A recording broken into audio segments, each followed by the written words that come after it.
Bonjour. Hello, YouTube. How are you doing today? Dating stream today, relationship stream,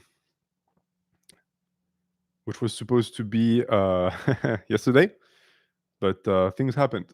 So they got pushed back. Hopefully, it's not going to become a habit, because as we all know, a habit, a rabbit. But we're here, ready to talk, ready to answer questions. Hello, Jasper Hack. Yeah, the thumbnail is interesting, huh? Those of you who follow on Instagram have seen that thumbnail before, because I posted it as a picture a year ago, maybe even more than a year ago. It got some interesting reactions in the comments. Hey, FitLab, how are you? It's been a while. How's the fam? Hello, Chinese Spy. Yeah, that thumbnail is something else, huh? Indeed. Hair looking clean. Thank you. Yeah, no long hair today. It's tied.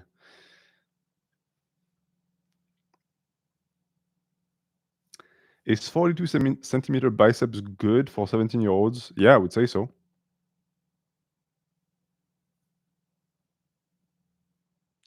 Hey, people ask me to iron my flags all the time. Whenever I make a video with the flags, the French flag and the American flag, people are like, oh, you have to iron them. They're plastic. I can't. They're like some bullshit that I got for cheap when I was a student. Going on your first date on Saturday at 25 years old, anxious as hell, grog. Well, that's good. That's a nice milestone. Asteroid, you broke your arm and you're going to get it out of the cast on Tuesday. Let's fucking go. Your arm is going to smell like a dead animal. 25-year-old with zero experience, is it over? No, because thankfully you're a man. But you have to work on your social skills. You not tube, which is a lie. I am YouTube itself. Do you regularly sleep at the exact same time? I was thinking of having an alarm for going to bed. Yes. I make a point of going to bed before midnight every single day, and it's huge because with the internet, it's so easy to get caught up and to just bullshit on the internet for hours until like 2 a.m. But you're not getting anything done here. Sleep would be much more productive for you. Hope you're good. I am good. I'm feeling good today. Doom scrolling is also horrible. If you can ban yourself from screens for like at least an hour and a half before bed, I know it's hard, but it will really, really help. Read a book instead. Yo, Vlad. Does it matter what time you sleep if you sleep enough hours? That's interesting. So a lot of people say that it does. I've heard a bunch of bro scientists and even scientists claim that if you go to bed after midnight, you're going to lose on growth hormone production. I personally don't buy it. I think that as long as you get your sleep, you're good. Oui, on a des Français quand même sur le chat, alors que demain c'est reprise. Hein. Demain c'est lundi, hein, faut retourner au taf ou à l'école. Yeah, I know. I know that if you are in Europe, this is a bedtime killer. But the good thing is that this is a stream with no commercials, and I'm not screaming into the mic. I'm just talking, so you can just literally go to bed, listening to the stream, and just fall asleep to the stream. I know that many people do that. Actually, the number one consumers of people who rewatch the stream after it's published are people who fall asleep to my voice.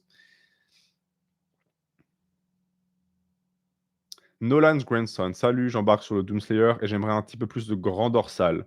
Que penses-tu d'un back set sur les weighted pull-ups? Ouais, c'est très bien. C'est très bien. De toute façon, les back set avec des pull-ups, surtout si tu ne mets pas de poids, ça va pas te cramer. Hein. How are you doing? I'm doing good. Salut, Ya. Salut les Français.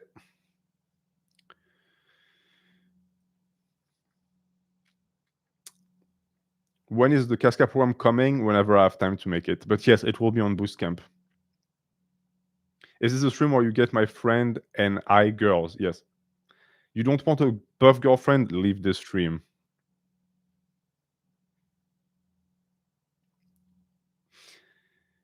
What position of shoulder blade need to be in rack pull and T-bar row? You should not keep your shoulders static in rowing motions. And when it comes to like rack pulls, your shoulders should protrude forward because your traps are stretching to catch the weight. You don't even have to like attempt to do it. If you lift enough weights, it will happen. Do you think 50 centimeter arms are possible for a natural who's 6 feet at a reasonable body fat? Yes, I do think so. Is the girl in the thumbnail your wife? Wouldn't you like to know? Who are some criminally underrated manga/anime role models according to you?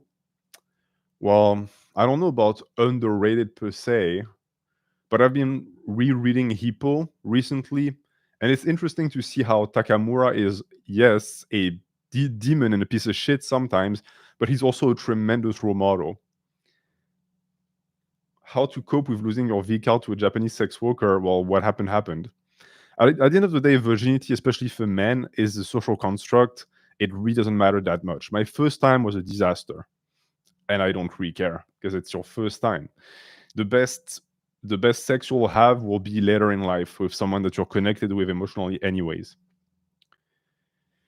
What to keep in mind when dating a girl from a different culture? You have to understand that you're going to have to adapt, and that if you have kids, they're going to be bicultural. And that's going to create conflicts because sometimes cultures simply don't match. If you're French and you marry someone who's like from North Africa and Muslim, and you're like of Christian extraction, some things are going to clash. You have to be okay with that. And if you're not, just marry someone who's like you. Moe, hey NH, so I'm trying to get my girlfriend to the gym, but she keeps telling me she doesn't want to get big like a man. How do I respond? You can try and explain to her as much as you want. That's an excuse, anyways. Instead, try to circumvent that by not taking her to the gym. Instead, make her do body weight movements at home and tell her, yeah, this is not the gym, it's something else. That way she won't think she'll get too big. And once she gets the bug, you can just take her to the gym. Is it possible to get a girlfriend if I have acne? Yes. Crazy weights. Does having the same moral values is something non-negotiable in a couple? It depends. I hear a lot of people say, oh, you have to be aligned on everything. That is not true. My wife is the complete opposite of me on many topics and many factors because she's a woman and I'm a man. And that's why we work. But there are fundamental things that must be agreed upon. One good example is kids. Don't waste your time with someone who doesn't want kids if you know you want kids. It's just going to end up in disaster. But things like political differences, like if you're a dude and you're like right-wing-ish, you're not going to find a woman who is right-wing. Right-wing women you really don't want to date. You're going to end up with someone who's apolitical, a centrist, or a leftist. And that will work. It will work. Politics divide people for bullshit reasons. Fortune Yopa. Aside from dating buff girls motivate me because if they can be consistent and buff, then why can't I as a man? 100%. 100%. You have so much potential as a man, which doesn't take away from the efforts that women put in. If anything, a girl that has a good muscular physique is a role model because she has to put in so much work. If there is a village of 100 people or of 1,000 people, how many of these are muscular? If we are to base our numbers off of like Western society, I would say that of that 1,000, maybe 40 to 50 might be muscular, and maybe that even is a lot. Is it true that leg training will boost hormones and that it will make your upper body grow too? No. It's not the right way to train lower body, in my opinion. You should train lower body because having huge legs is cool, and because the muscle mass you will gain in your 20s and 30s, you will keep in your 70s and 80s, and that will keep you robust and mobile. And I speak as someone who has seen both sides of the spectrum. People who stopped being physically active in their 30s, who lose all ability to even stand up from a chair when they're in their 60s. Standing up becomes impossible because to stand up, it takes coordination, but also muscles. On the flip side, I have a grandpa that I talk about all the time who is now 95 years old, who has been working his entire life with his body. The man is still walking around, carrying heavy things, cutting down trees because he has muscles. He has a lot of muscle mass. Zunodzi, I'm 19 and my girlfriend doesn't know if she wants kids. Am I wasting my time? No, because you're 19. No 19-year-old girl wants kids. This question should not even be relevant at this point. For the most part, they care more about their career, education, partying. It's normal. Just allow this biological clock to keep ticking. And one day it's going to tick so much that your girl is going to be the one who's going to pester you to have kids. And that happens usually in the late 20s for every single woman. Some of them resist it, the majority don't. They go baby crazy. And that will most likely be also the time where you will be the best prepared for a baby because you'll have money, etc. And do you have any regrets? Yes. Oftentimes with the way I treated people in my life that I care about. What was your Halloween costume? Nothing. I did not celebrate Halloween. We just handed candy to the kids who came to my door. How do I learn how to talk to women? By talking to women and by being really bad at it. You have to go through the embarrassment to learn the language of women. Have you ever trained in a Parisian gym? They are quite nice. Yes, I used to train in Paris. In Basic Fit, actually, si les Français m'écoutent, le Basic Fit de Chevaleret. Very poor quality equipment, lots and lots of idiots at the gym. It is crazy to see the gap in knowledge between French gym and US gym. Because in French gym, like the average guy is like 160, 70 pounds. And in the US gym, you oftentimes see guys who are like 190 buff. Ah non, mais le Basic Fit, c'est le démon. Hein. C'est le démon. Will you ever have your grandpa on the channel? Maybe. If I can interview him, but the issue is that he speaks a dialect of a European language. So I would have to be able to translate that. Don't hate on Basic Fit. In France, it's horrible. It's a zoo. Your favorite part about living in a mosque? Well, that you already lost everyone who doesn't know that I used to live in a mosque. My favorite part was the food, because I lived with people from Bangladesh, and their mutton soup was to kill for. Any advice for people who struggle with their diets? You have to find a diet that works for you. A good diet is a sustainable diet. You lived in a mosque? Yes. I lived 1 year in a mosque because the rent was cheap and because I was rocking the beard, and the brothers thought I was Muslim too. So they invited me in. Then they found out that I wasn't Muslim. And it was too late. I was already in. Salut Guillaume. Salut Guillaume. Remember for the stream to grab some water to hydrate yourself.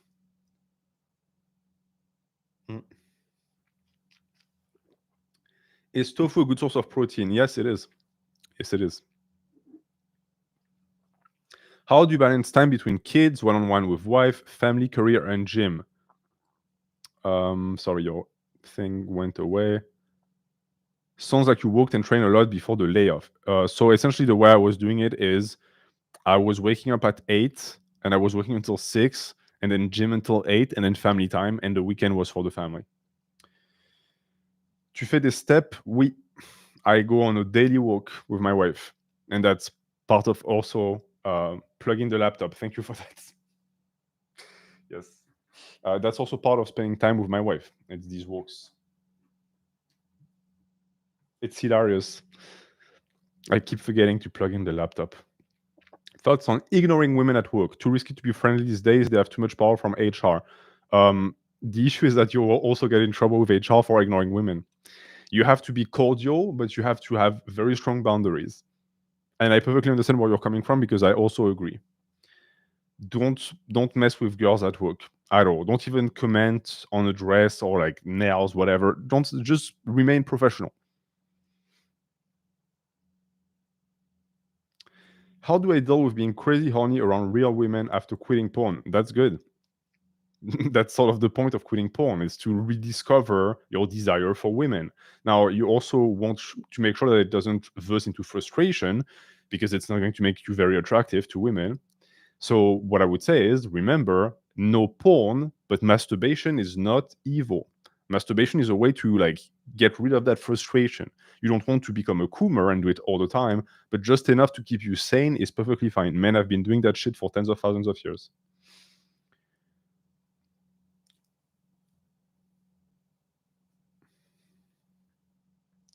For the bro who's trying to refer me to their company, you can if you want to, but I haven't seen your message on Instagram.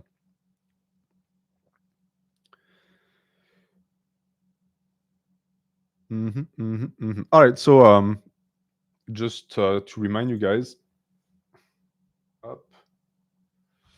If you want to send a message directly that I'm going to read on stream and answer on stream, you can do so by clicking the link, the coffee link. You just do one donation, no need to do more than one. Post your question and I will answer it right away.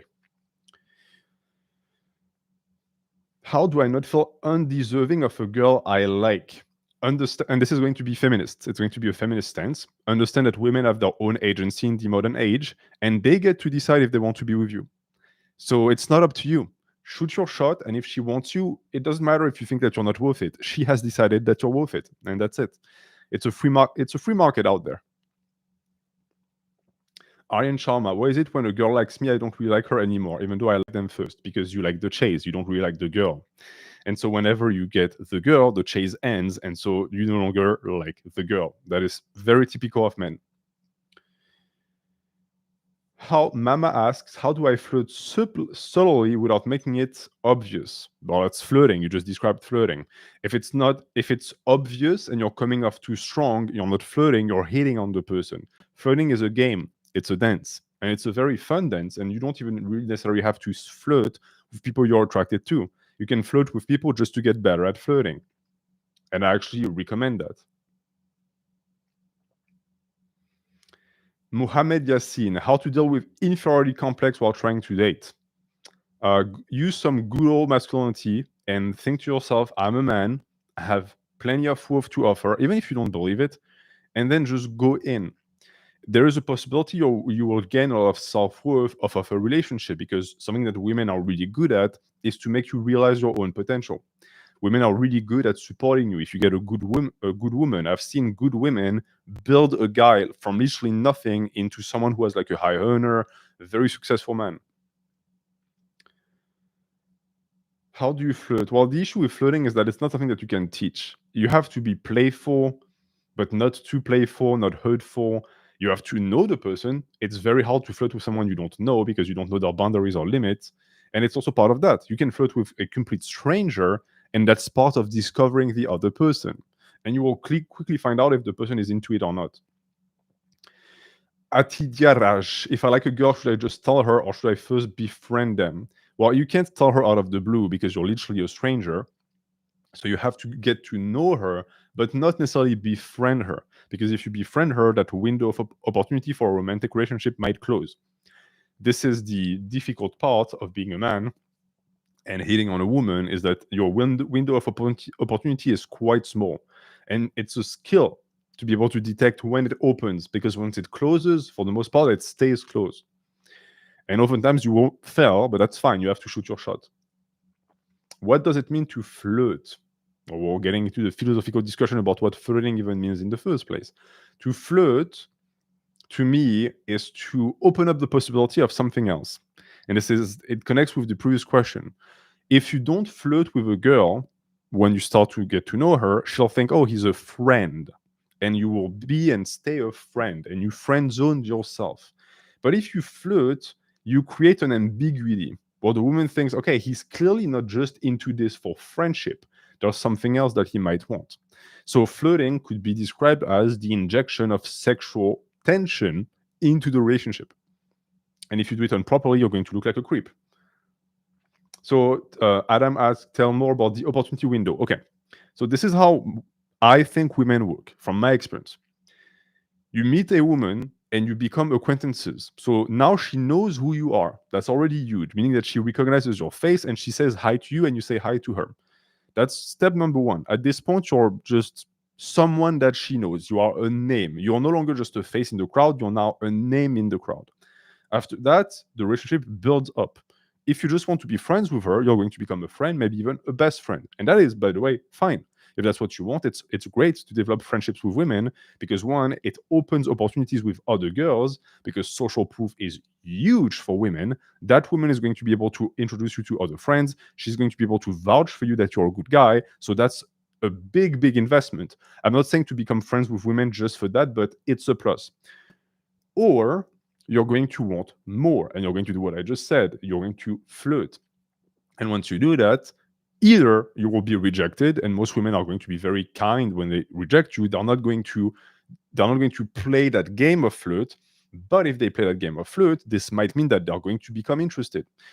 Once they become interested, the way women express their interest is non-verbal communication and body language. They never do the first step and they never tell you, hey, I like you. It's incredibly rare. And usually when they do, it's out of frustration because it means that they've kept the window open so long. They're like, okay, jump through the fucking window because I'm getting tired. It's cold inside. So things that women will do, for example, they'll try to spend more time with you. They're going to touch you in ways that are not necessarily inappropriate, but that are very intimate. Example, a hand on your chest, it means something. This is not a friendly gesture. A hand on your shoulder is different. Chest is something different. Touching your neck, trying to, like, for example, greeting you with a kiss. In France, this is huge. If you flirt in France, you know that la bise, what we do when we say hi to each other, becomes a method to know if the person is interested.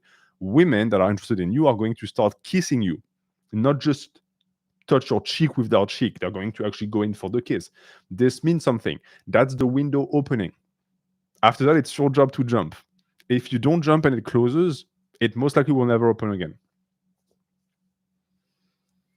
Easy. I've been with my girlfriend for 3 years. We got together in high school and she was my first. She's amazing, but I've been struggling with lust and wondering if I'm missing out on other experiences. So that is the issue of becoming really serious right off the bat with your first relationships. You're a man, you're going to grow, and in your 20s, you're going to be surrounded by women in their 20s who are at their peak of attractiveness, and you're going to think, what if? Am I missing out? I dealt with that when I was in my early 20s as well. It's a choice you have to make. I had a talk with myself and I spoke to myself and I said, okay, yeah, sure, you can go and chase all of these women, but you're going to ruin the relationship with the woman that you have now, which is now my wife. Do you think it's worth it? And I sat down and I thought to myself, no, it's not worth it. Because while sex is great, what my wife brings me is a gazillion times better. So I chose my wife. I chose to invest in one woman. And I can tell you that roughly 7 years after the fact, I'm very glad I did. This was the right decision. But I understand that when you're young and horny, it's tough to see that. It's tough to project yourself. Is forcing friendships bad? Yes, because you're surrounded by people who don't want to be around you. Anas Ferraoui. Comment choisir une seule femme entre plusieurs sans fermer les autres opportunités? aka from, okay. How to pick one woman amongst many without closing the other opportunities? Well, what you can do at the start is to not be committed, which allows you to browse around a bit more. But if you have a good woman, she's going to at some point take you, look at you in the eyes and say, hey, bud, I'm not a commodity. You either pick me or go fuck yourself. And at that point, you have to make a choice. This is what my wife did to me. She was like, oh, your girl is on the side. That's very nice and all. But if you want to keep me, they're gone. And I made my choice.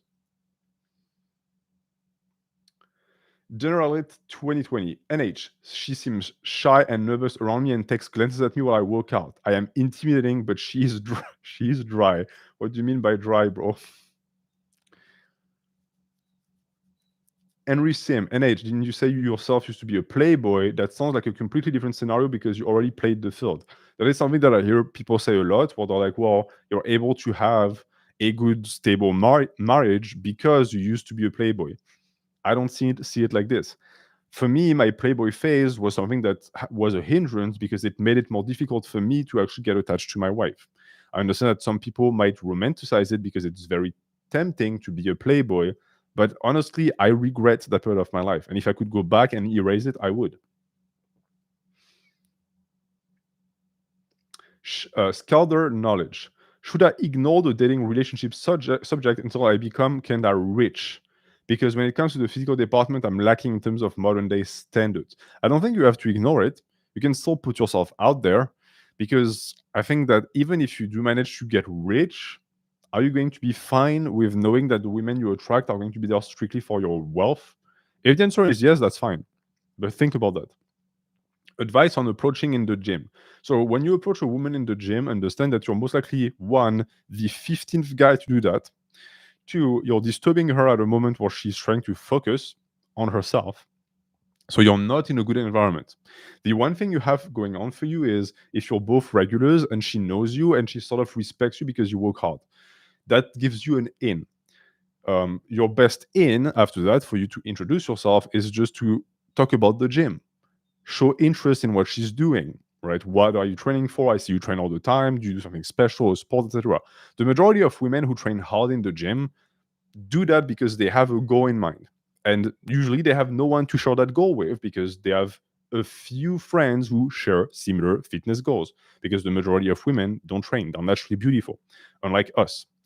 And so that could become a good way for you to start a conversation. And then once you've established a rapport, very important part and key part, and this transcends the gym, watch out for whether or not she approaches you. If you're always the one to go say hi or make eye contact or start conversation, she's not interested. But if she does, once she knows you, that's a very good sign. And then you can go from there.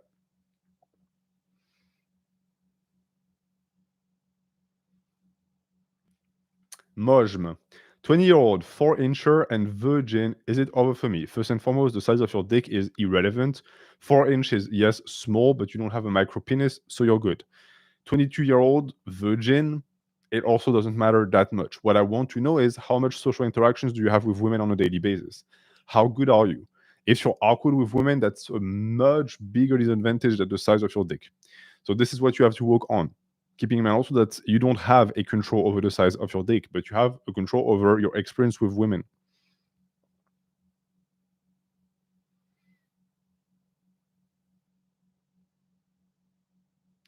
Mortensen, there has been talk of a growing divide between men and women in the West, that the sexes hate each other. Assuming this is not just terminally online stuff, what effect does this have on dating? So first and foremost, this divide of the sexes has always existed. And it's for a very simple reason. It's something that Nietzsche explains beautifully well. The sexes only respect the qualities that they find in themselves. Men only respect masculine qualities, women only respect feminine qualities. But it doesn't fucking matter, because we're not talking about respect here, we're talking about attraction. And thankfully, men are attracted to women and women are attracted to men. So the fact that we are different is irrelevant. Some people would say we attract each other because we are different. No, the difference is irrelevant. There is something else at play here. There's a biological drive. Once we know that the divide will continue until the end of times, and we will still want to bang each other. So that's okay. The effect this has on dating, however, is that unfortunately, both sexes attempt to make the other one mold into them and adapt to what they are. So you have a bunch of women, for example, who are going to want a man who has a feminine sensitivity. And while that is possible, the funny thing is that a lot of these women also don't like that. So they will say, this is what I want, but then they will not actually go for men who have that quality. And it's the same for men in a way. You know, you might respect strength and bravery and the ability to speak up in other dudes, but you will not need that in your woman. That is not necessary. So people just need to get over this cultural aspect of dating. It's fine that we're not the same. We'll always not be the same. Jacked and stoic. Thoughts on being too scared to speak to girls and instead becoming so jacked you never need to instigate conversation. It will not work. Because you can be a complete, I understand that I see that a lot floating around in like online circles, saying people who say, oh, if you're a stud you don't have to do anything. That's not true. You still have to be able to talk. You still have to be able to have some level of game and interaction. You can't just be a good looking statue. A good looking statue gets no action. It's what comes afterwards. You'll get more opportunity, but opportunity is not result. So for the people who think, oh, I'll just gym max and become a gym cell and become uber attractive, it won't work. It's going to stunt you socially. That's the only thing it's going to do. Hey and H is lean life. I don't like bulking. I want hollow cheeks and look like a fucking victim. Well, go ahead. Stay 160 pounds for the rest of your life. Henry Sim, NH, I met a chick at my college gym who's fit and thick. Saved her from falling on the squat rack and met her again today, and she seemed to be really into me. Any ideas on how to ask her out? Simple. Next time you see her, say, hey, are you single? That's already huge. If she says yes with a smile or like she blushes, you're in. Then say, hey, would you want to go on a date? Don't do anything committal. Don't make a huge gesture. Just say, do you want to go out once next day or like next week? And then see where it goes from there.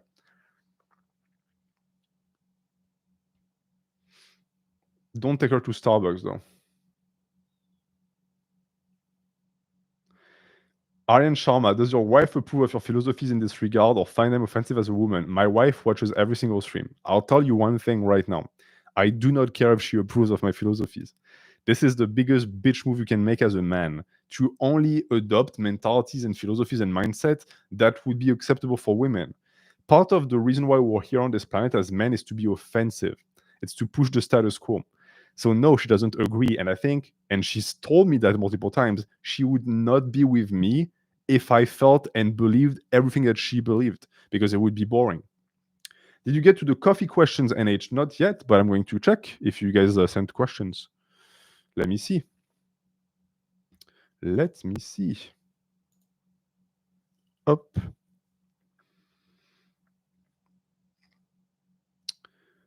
All right, let's see. So I think this was here. Yes. So we have Dragonly28. Hello, NH. I heard you that when you have no confidence, you need to fake it.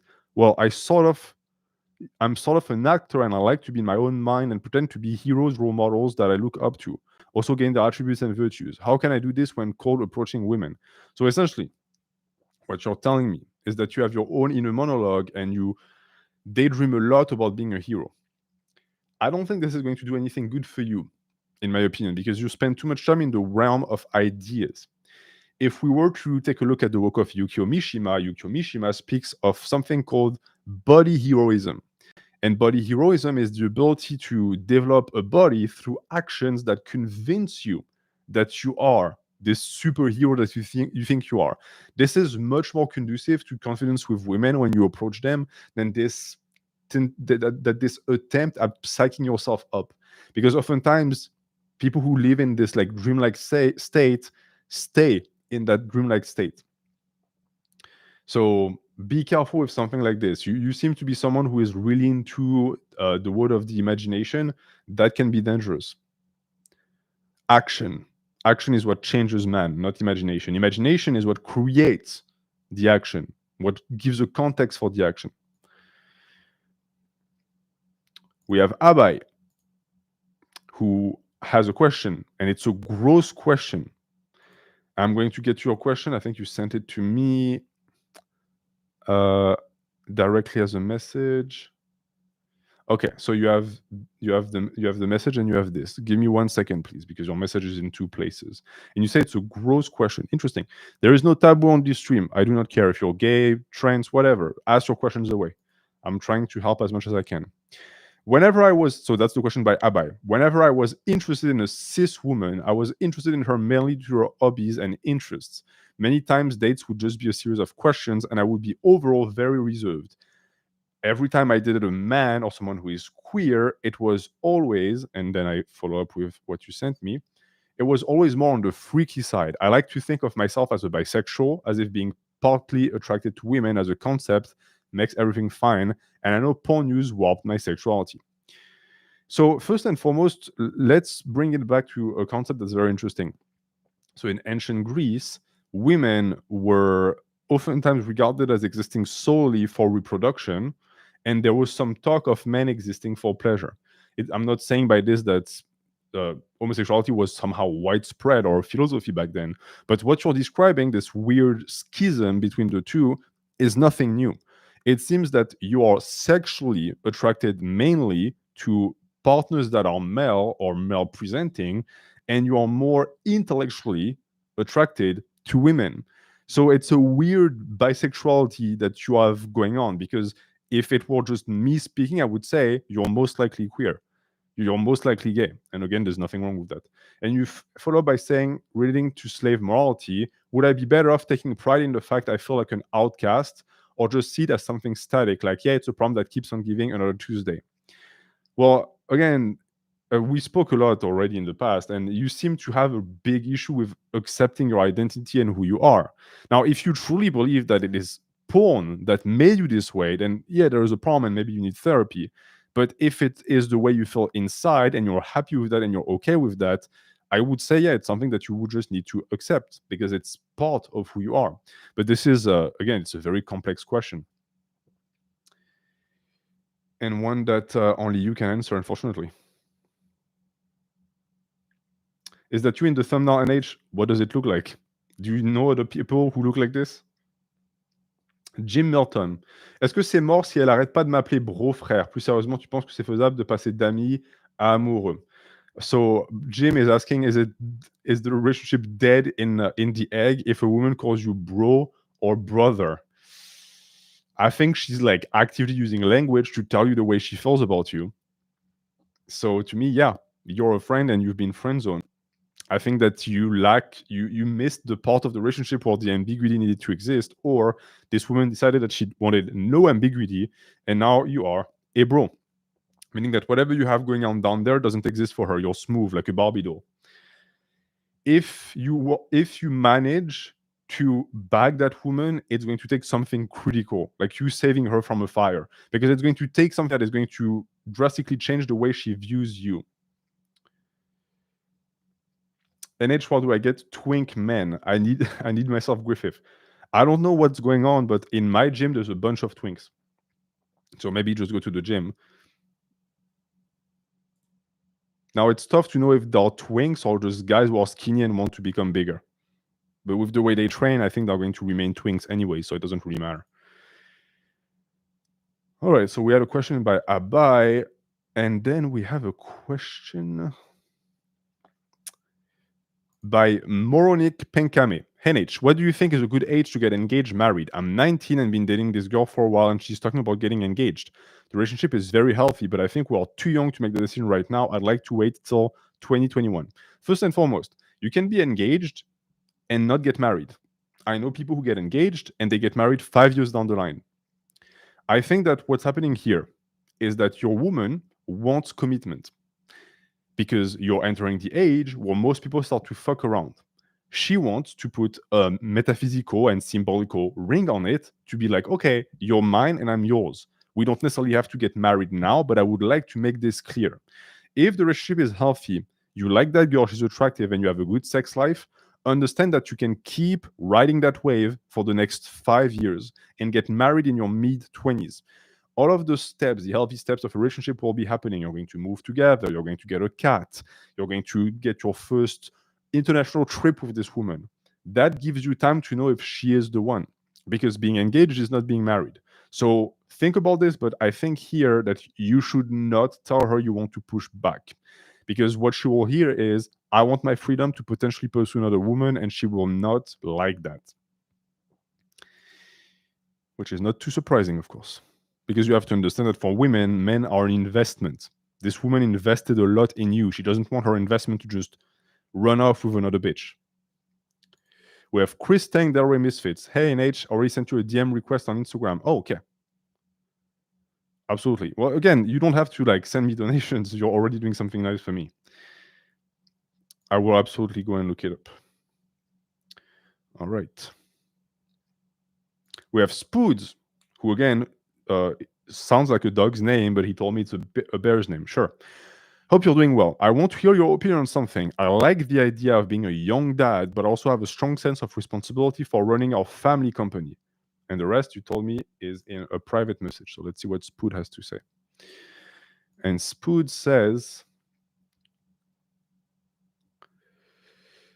it doesn't really help that most women I meet are quite boring and I can't see myself with them. I guess finding the right one will resolve my dilemma. I'm 22. So first and foremost, you don't have a woman. You are doing what we call in France, mettre la charrue avant les bœufs. You are, in a sense, jumping up a step ahead. You find the right woman, and then that gives you the desire to start a life with that person, which includes kids. You don't start with the idea of I want kids and I'll find some like placeholder bitch to have kids with. That's not a good mentality. Right now, you're focused on running the family company. Keep doing that, but put yourself out there and allow yourself the possibility to be surprised. I understand that most women you meet are quite boring. You're at that age because the majority of women you're going to meet are going to be out of high school, they're going to be early college chicks. They don't have much going on for themselves, honestly. That's going to change. You might one day find the gem or the pearl. Be ready for that. And again, thank you for your donation.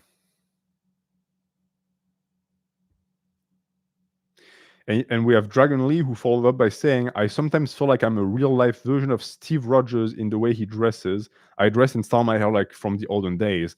I feel like this hinders my attractiveness to women because most women ignore me. Any advice? If most women ignore you, it's because you're not attractive. So I don't know who Steve Roger is, or if like you dress like him, or if it's like old school. Guarantee you that if you look like Gary Cooper, it's old school. Women would still be all over you. So we have an issue to deal with here, and that issue is the fact that one, you spend too much time in your imagination thinking you're someone else, and two, you somehow try to point out your style as the reason why you're not being approached. There are guys who dress like homeless people who are attractive because, well, they're just attractive. So what must be fixed is either your physical appearance, or, and I surmise and suspect that this is the issue here, what's around it, your personality. You might be someone who's incredibly awkward, and in that case, yeah, if you're average looking, it's simply not going to work. All right. I really liked your leather jacket. Where did you buy it? It is an heirloom. It was given to me by my great uncle. Yeah. Bonjour Annette, crois-tu à l'importance de respecter le no-contact lors d'une rupture qu'on a décidé, ou estimes-tu qu'il est éventuellement intéressant de déclarer ses intentions à son ex pour tout arranger? Jared asks, do you believe in the no-contact clause when you break up with someone, or do you think that it is important to share everything you have to share so that you can actually move past that relationship? I do think that unless something really bad happened, like the person cheated on you, it's always good to seek closure, because this is going to allow you to enter a following relationship with a much better mindset. Oftentimes, when the breakup happens, it's both parts' fault. You might have traits or behaviors that are going to hinder your ability to be in a good, healthy relationship with the next woman. And this woman that you have now that you broke up with might have the ability to point them out so that you can work on them. On the flip side, you can also tell her that she has traits that are going to make men run away. It's not going to be well received, because we unfortunately now live in an age where if you criticize women, you are sexist. I am personally what I would describe as a chauvinist feminist, and I believe that the majority of women who can't find a good man cannot find a good man because they're fucked in the head and they don't know how to treat a man. If someone could sit them down and tell them, hey, you do this, and this is bad, and this is why you'll never find love, their lives would be much better. This is what I'm doing on this stream. This is why I'm so blunt with you guys, because the truth oftentimes is not pleasant to hear. Aryan Sharma, does dating short women like 5 feet when you are tall make you weird? Looks off. I don't know if it makes you weird. If you like it, you like it. Who cares? If you like dwarves, if you like very short women, I guess now we have to say like height impaired, go for them. Everyone needs love. Is the title bait or real? I don't know. Watch the stream and let me know. How do you convert women glancing at you or showing interest into actual conversations? You go up to them and you talk. A woman that makes eye contact several times with you in a closed environment, like the gym, like a restaurant, like whatever, is an invitation. It's either that you look like a school shooter, so she's keeping an eye on you because you're scary, or she thinks you're cute. Women like at men that they enjoy looking at, men that they find cute. Stand up, go talk to her. And 90% of the time is going to be well received because it's an invitation. And if it's not, just gracefully bow down and leave. Since I'm balding, I'm not cute anymore. Have you seen Bald Homely Man? That guy is the cutest thing since the Disney princess of my youth, and the guy is bald. It has nothing to do with it. Although I'm not going to bullshit you. Yes, hair on your head is very important for women. Robert Wood, I'm interested to know, why are you against long-distance relationships? A bad personal experience. I'm going to be blunt. I have fucked so many girls who are in long-distance relationships that I don't believe in it.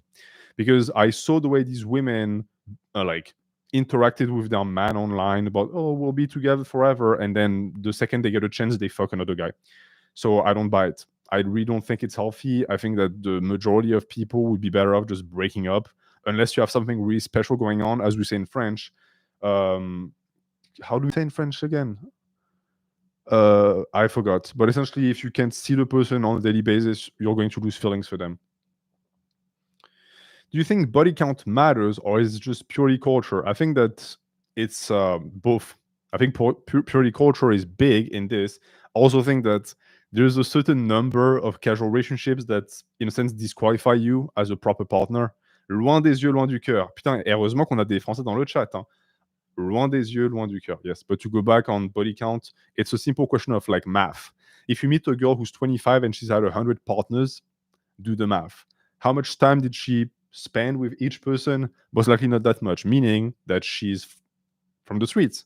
She doesn't vet men, she just fucks random people. Do you want to be in a relationship with that person? I wouldn't. Skawan, that looks like a man in the thumbnail. That's very close-minded of you to say that. Just because that person has bigger lads than you doesn't mean that they're a man. Maybe you're a woman. Have you ever thought about that? Scalder knowledge. I'm an ex-Muslim and I heard you like certain aspects about Islam. Care to share them? I like the strength of the religion. I like the fact that Muslims don't fuck around with their faith. And I think that there's something that Christians should learn from.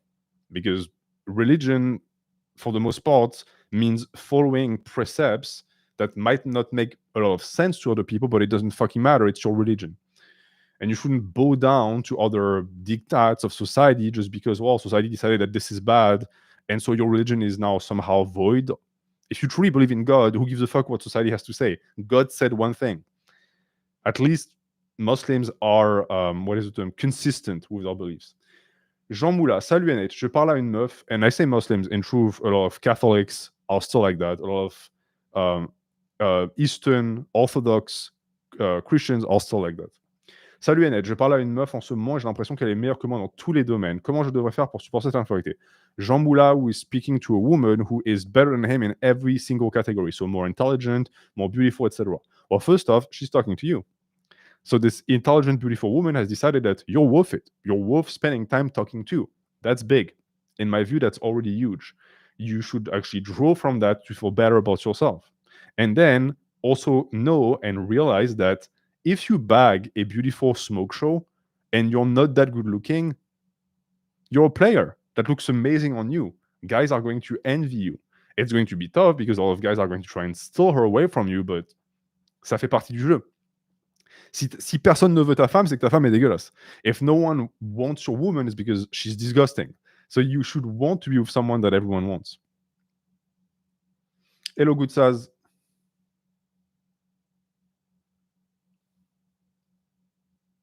What do you think about Gen Z women? Is our generation really worse off? Well, see, this is the thing. I don't know Gen Z women because I don't hang out with kids. I hang out with people my age. But from what I've seen, they don't seem worse than millennial women, to be honest. Women are women. They've been the same for 1,000 years. There are slight fluctuations in what culture allows them to do, but you're going to have to deal with them and keep in mind that this is what you have to deal with, unless you want to date someone much older or much younger. Shaith, how to go about getting experience with girls? I'm 6'1", quite handsome, but a 24-year-old virgin, and I missed out on a lot of social development from missing uni due to the thing that we're not allowed to name. Is online dating the way? No. What are you doing with your life right now? Are you in college? Are you in education? Are you working? This is what matters. It's the physical universe. Because this is the thing. The issue with online dating is that if you don't have the skills that you learn from physical interactions, you're not going to be good at online dating. And it's going to, in a sense, blackpill the fuck out of you. So try to meet women organically as much as possible, even if you're not going to go on to date them. How old are you? I'm between 30 and 40. How to tell if a woman likes or has interest in you? I had this one girl who might have been interested in me, but I can't tell. I want to know for future scenario. It's almost impossible because women's idea of signs is so obscure, so opaque that for the most part, it's impossible to distinguish between someone who's just being kind. But there are some dead giveaways. Some. Eye contact. Women, for the majority, don't make eye contact. And when they do, they usually glance away when you look at them. If you catch a woman consistently looking at you and looking away when you look up, either you are so hideous that you're like a circus freak, or she thinks you're cute. So that's a good sign. Another thing is, again, physical contact. If you are chummy with a woman and she touches you and she uses any opportunity to touch you, or she uses bullshit excuses to sit on your lap, I know it should be obvious, but I swear to God, there are certain men that don't get it. If a woman sits on your lap, she wants your dick. It's like 1 + 1 = 2. That's it. Once you understand that these signs mean something, then you make the first step. Because again, women will never make the first step. I have known women for like years who are into me, who spent sign after sign after sign, but never took 2 seconds to say, "You're cute and I want you." The women are really asked to sit on your lap. They don't ask, usually. They just find a bullshit excuse and they do it. Muscles or face? Face, unfortunately. If it was muscle, fitness would be the number one thing in the universe. Should I date a girl that cheated on her boyfriend with me? No, never. You can fuck her if you want, but don't date that person, because if they cheated for you, they will cheat on you. Why do some women turn 180 and treat their current boyfriend as punching bags after they discover that their past crush has gotten a girlfriend? That is very specific. You need to give me more context. Victor Guirmin. J'ai rencontré une Russe il y a 3 mois. Initialement amie, j'ai développé des sentiments. Je pars étudier en Allemagne. Ah, j'ai perdu ton commentaire. Je pars étudier en Allemagne en septembre près de la frontière. Elle veut rester en France, incertain sur la suite. Does she like you? Have you even have a date with this woman or held a hand? Do not allow a random crush to completely torpedo your future education. Right? You met one Russian chick 3 months ago. Do you understand the amount of Russian women that are open and willing to date Western men? She's a dime a dozen. Favorite muscles in a woman? Glutes. Is there really another answer to that? Yao Sen, she's asking for a break after I hurt her feelings by being angry and lashing out and hurting her feelings with my words. I really want to reconnect with her. Should I give space? You fucked up. She wants space. It's a boundary. Give her space. If she never comes back, too bad. You fucked up. But yeah, give her space. Am I bad for having a preference for Slavic women? We could just cut that text and just say, am I bad for having preferences? The answer is always no. You get to have your preferences.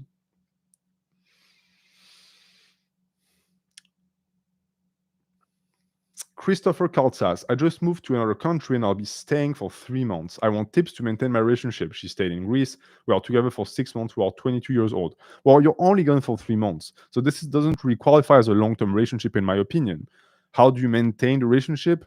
Talk as much as possible. Don't be the one to initiate the talk because it's going to make you look needy. If you can try and get her to come for a vacation or you make her discover the place, it's going to be huge for her because it's going to feel like you're connected emotionally. That's what I would say. You've been together for 6 months anyways. Even if you lose the relationship, it's not a big deal. When is it okay to expect sex? Whenever you both are ready for sex. Understand that men are ready to have sex for the most part day one of the relationship and even before that. It's the woman who decides when that happens. So this is a power that you simply don't have. It's not even a question worth asking. Just wait until she says yes. Adventure through life. Why do women ghost after showing strong interest first, agreeing to dates, etc.? Girl agreed to a date, then just ghosted me. It's awkward because I see her often. I live in a very small place. Women change their minds often.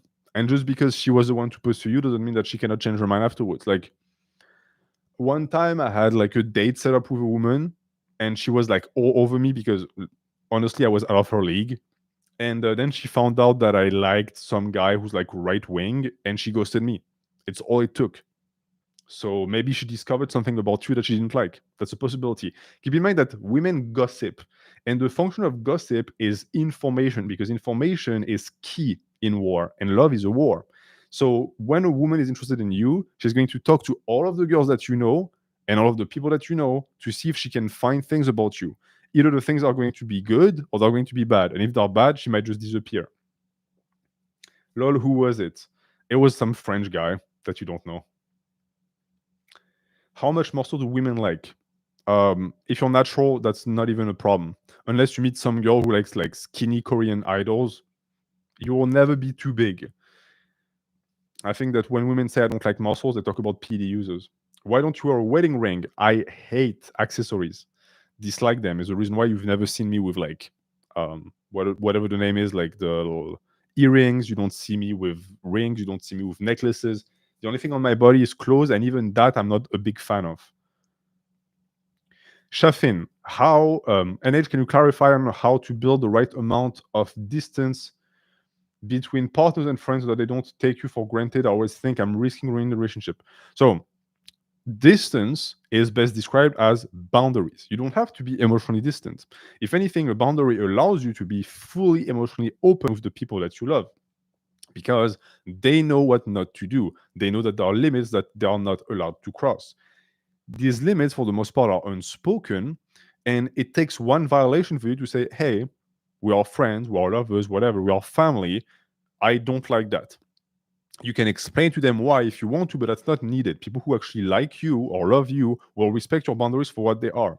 This is going to create healthy relationships. And it's also, in a sense, a bait. Whoever disrespects your relationship is a bad person.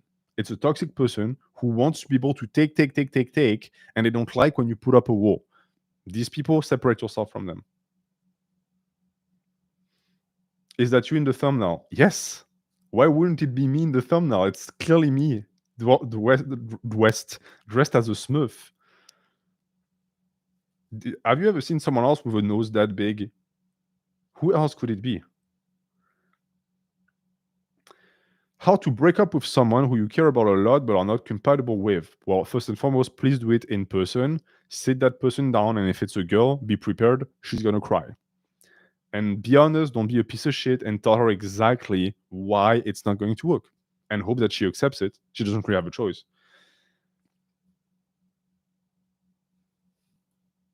Spear of Vidar. My Donoda did not respect the boundary. I said 3 times in the conversation. Mostly it was asking him not to strawman and ad hominem me. That's very unfortunate. Your nose is bigger? That's interesting. I am a 20-year-old kissless virgin. I am fit and work as a soldier. Where can I organically meet women? If you're in the army, it's boys. So hope that you get affected somewhere like in Japan or the Philippines, where you're going to be able to get out of the barracks and like mingle with like the social environment that's there. That's your best choice, I guess. Yeah, coffee is open. You can ask as many questions as you want. Any tips on dating as a guy who can interact with others decently, but the social battery is less than 10% always? You have to work on it. Work capacity in the gym and social battery are surprisingly similar. You can extend them. But the difference is that some people are born with a gigantic social battery that just never runs out, and others, like myself and you, apparently have a tiny battery that just runs out quickly. So you just have to know yourself. Victor Guillermin, how to have the courage to kiss a girl. With my last girlfriend, I always ask for consent, and everybody tells me not to ask. Do not ask. Do not ask. Not that consent is not important. It's just that verbal consent is greatly overrated, and body language consent is greatly underrated. And this is what is needed. A woman that wants you to kiss them looks like it. So for me, I'm not going to give you a fucking lesson on how to kiss a chick, but make eye contact, slowly move towards her. It's not rocket science. If she moves her head away, she doesn't want the kiss. If she leans forward, she wants the kiss. Jack Steller qui nous dit très peu d'XP au pieu avec un âge avancé, bonne idée de payer des escorts pour XP. Incredible. So Jack tells us I have very little experience, but he spells it as in XP, like a video game. In bed, so he has low fuck XP. Should I pay prostitutes to heighten my XP? No, because your XP with actual relationships and romantical sex and the XP with prostitutes are two different things. The only thing you're going to do if you have sex with prostitutes is get really good at paying prostitutes for sex. Do not do that. Instead, I would recommend try and build healthy relationships with women that you don't pay for sex. Do you drink alcohol? Thoughts on the substance? I don't. I do not like alcohol. I might have a beer or two a year. And just for me, it's if and someone was asking previously, why do you like Islam? Islam has figured out that alcohol is poison, so they forbid it. I think that's a very, very smart move. And I think Western society has a big issue with alcohol. Are you lactose intolerant? Yes, unfortunately. Thoughts on teasing, negging? Okay, the two are different. Teasing is part of flirting. Teasing is part of a healthy relationship because it's a back and forth. It's a game to see where everyone's limits are. Negging is different. Negging is oftentimes done by dudes as a strategy to make women feel worse about themselves. It's the equivalent of beating a fish over the head to be able to put it back in your boat, and that's just despicable. It makes you look weak. Any woman with self-respect will just shut you down. And if you manage to bag a woman like this, that's not a high-quality woman. That's most likely a woman that's already been traumatized or has low self-esteem. It really isn't nice to do that to someone. Who was the most red flag girl you've dated? That's a good question. The first woman I dated in America was just a bag of red flags. It was insane. First and foremost, I met her at a party, and within like 15 minutes, she was back in my room. Red flag. That's way too fucking easy. Number two, the first date that we had, official date, we went to like noodle place, noodle whatever the fuck, which is like a poor excuse for a restaurant. She expected me to pay for her. And I was like, I'm not your dad. I'm not paying for you. She was really offended. After that, she also, and this one is huge, if you ever meet a woman that does this, run away. She knew a drug dealer who gave her drugs for free. Chat, what does that mean? What did she mean by this?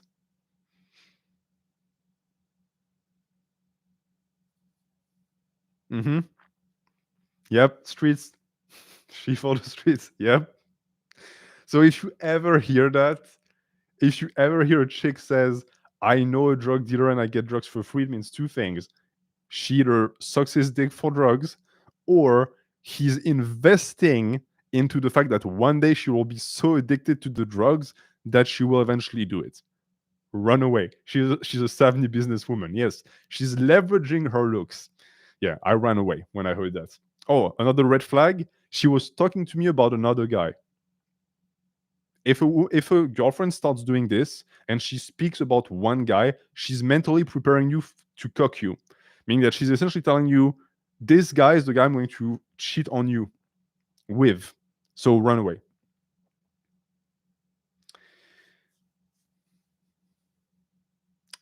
Genkai. I tried to break up with my long-term girlfriend due to the disrespect to my time. She kept canceling dates on the last minute. She begged me to stay, and I accept. Am I cooked? Well, if she changes, you're fine. What she was doing was disrespectful, but it wasn't like death of the relationship bad. But if she keeps doing it, then yeah, you're fucking cooked because you set a boundary and then you took her back and she still disrespects the boundary.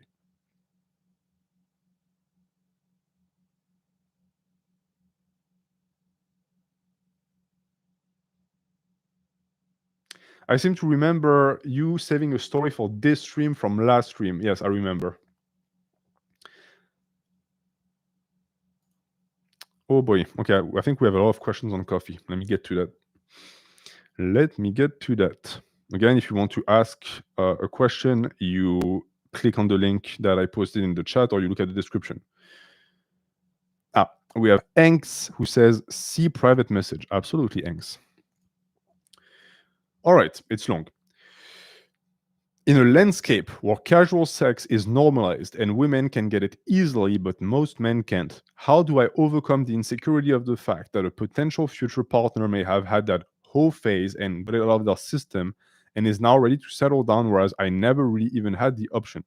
Okay, so that's a fear that I hear a lot of guys have of saying, oh, I'm afraid that I'm just like the safe solution for a woman. Understand that this is a male way to approach the problem and the question, because you overvalue sex and women do the exact opposite. For a woman who had a whole phase where she just like fucked a bunch of random guys, it means nothing. It was like pure hedonism. She's with you now and she's going to build something with you, and that is what matters in her head. So if you're all fucked up about it, she's going to think that you're weak and jealous because to her it means absolutely nothing.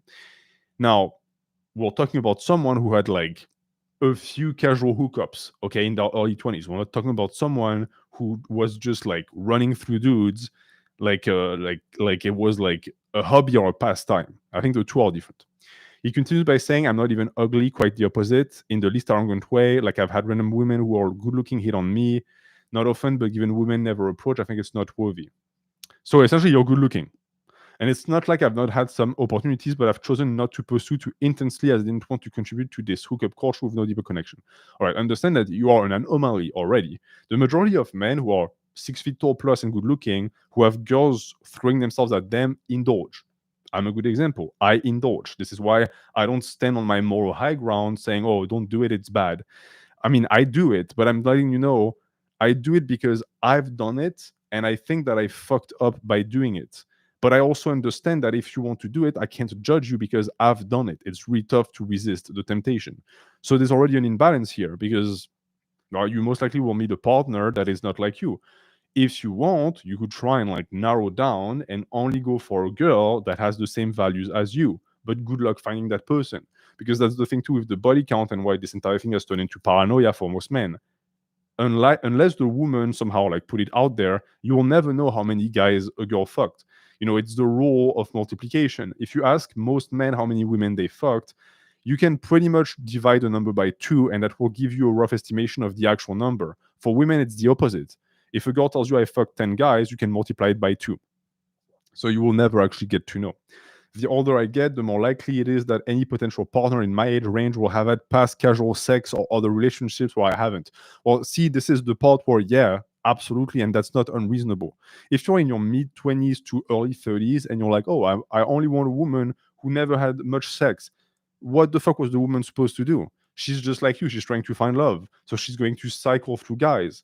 And she might be dating a guy for 1-2 years. By the time she's like 28, yeah, she fucked 4 dudes. But these are actual committed relationships. And if anything, that woman is much more experienced than you are.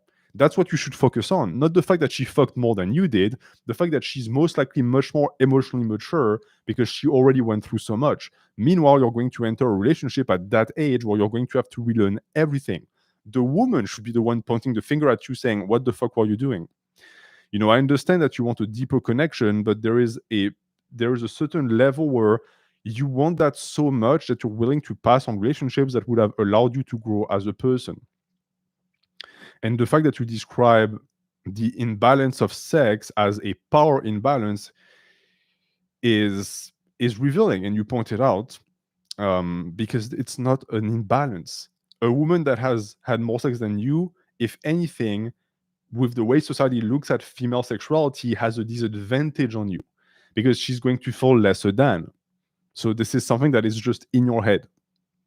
The idea that they get me at my best after years of self-development and growth in solitude and the fun they wanted, having their cake in it, whereas I get them at their lowest, trying to say that in the least misogynistic way possible, you failed, turns me off and causes me to lose hope.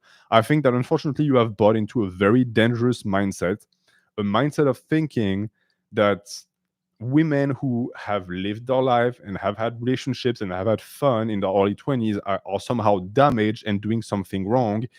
And it leads to you not wanting to put yourself out there because you fear to end up with one such woman because you preserved yourself and you're pure. One can, again, just look at you and say you're inexperienced. And women could look at you and say that's a turn off. I think that what you must do is you have to work on yourself because you say you're logically aware that this isn't actually the case for a good chunk of women and that these are internal problems that stopped you from dating earlier in life. So instead of like trying to project in a way and take the problem and externalize it by saying it's the women's fault, I think that you should change your mindset first and foremost. The time you spent in solitude and isolation to grow and improve, whether or not it leads to a woman, is fucking irrelevant. And if it led to you spending years in self-hatred, then you fucked up. And this is a mindset that I've described already when I spoke about gym selling. Too many men do that. Too many men punish themselves in solitude, thinking after that they're going to get their comeuppance. You'll get nothing. You punished yourself and you suffered for nothing. This is something that I think Dostoevsky himself said.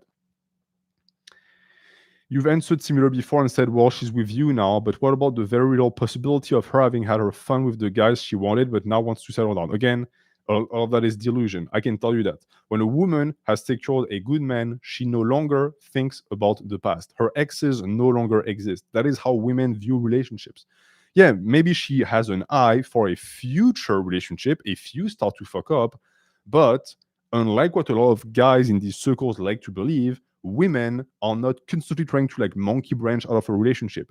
Women want a stable relationship with someone who treats them preciously. If they have that, they're good. It's men who have a tendency to keep an eye out for younger, more attractive, hotter women, not girls. And you see that also with the tendency that older men have of ditching the old wife and taking someone younger. Women don't do that shit. So try to cleanse your mind of all of this bullshit. If you listen to a lot of influencers who feed you the type of bullshit, stop listening. These people are not happy and are not realistic about the situation right now, and just move forward. Because right now you are in a situation where even if you met your soulmate tomorrow, she would be turned off from you, because that toxic mindset is not going to be conducive to a healthy relationship. Boomers, NH, can you clarify with this question? So you do not think that a whole phase disqualifies a woman from a relationship? Again, you have to describe and explain what a whole phase is. Is it like having sex with a different guy every day?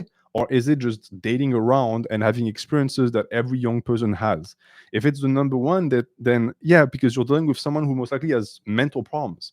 Promiscuity is a symptom of mental issues oftentimes.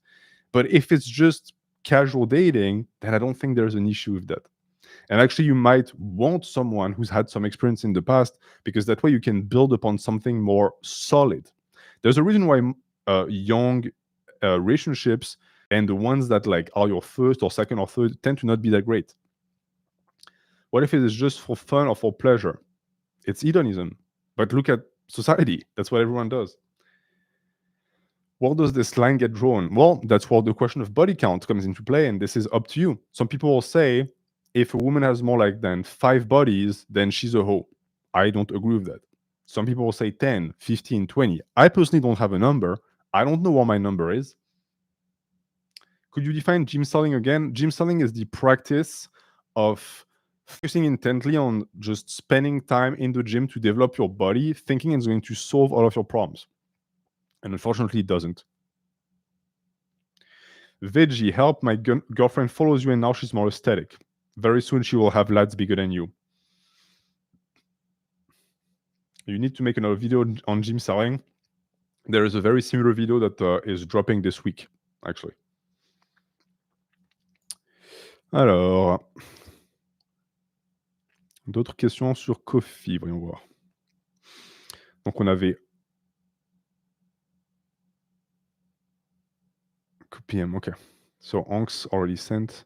Onks, you already sent one, so you could have PM. There was another glitch. All right, we have Tony.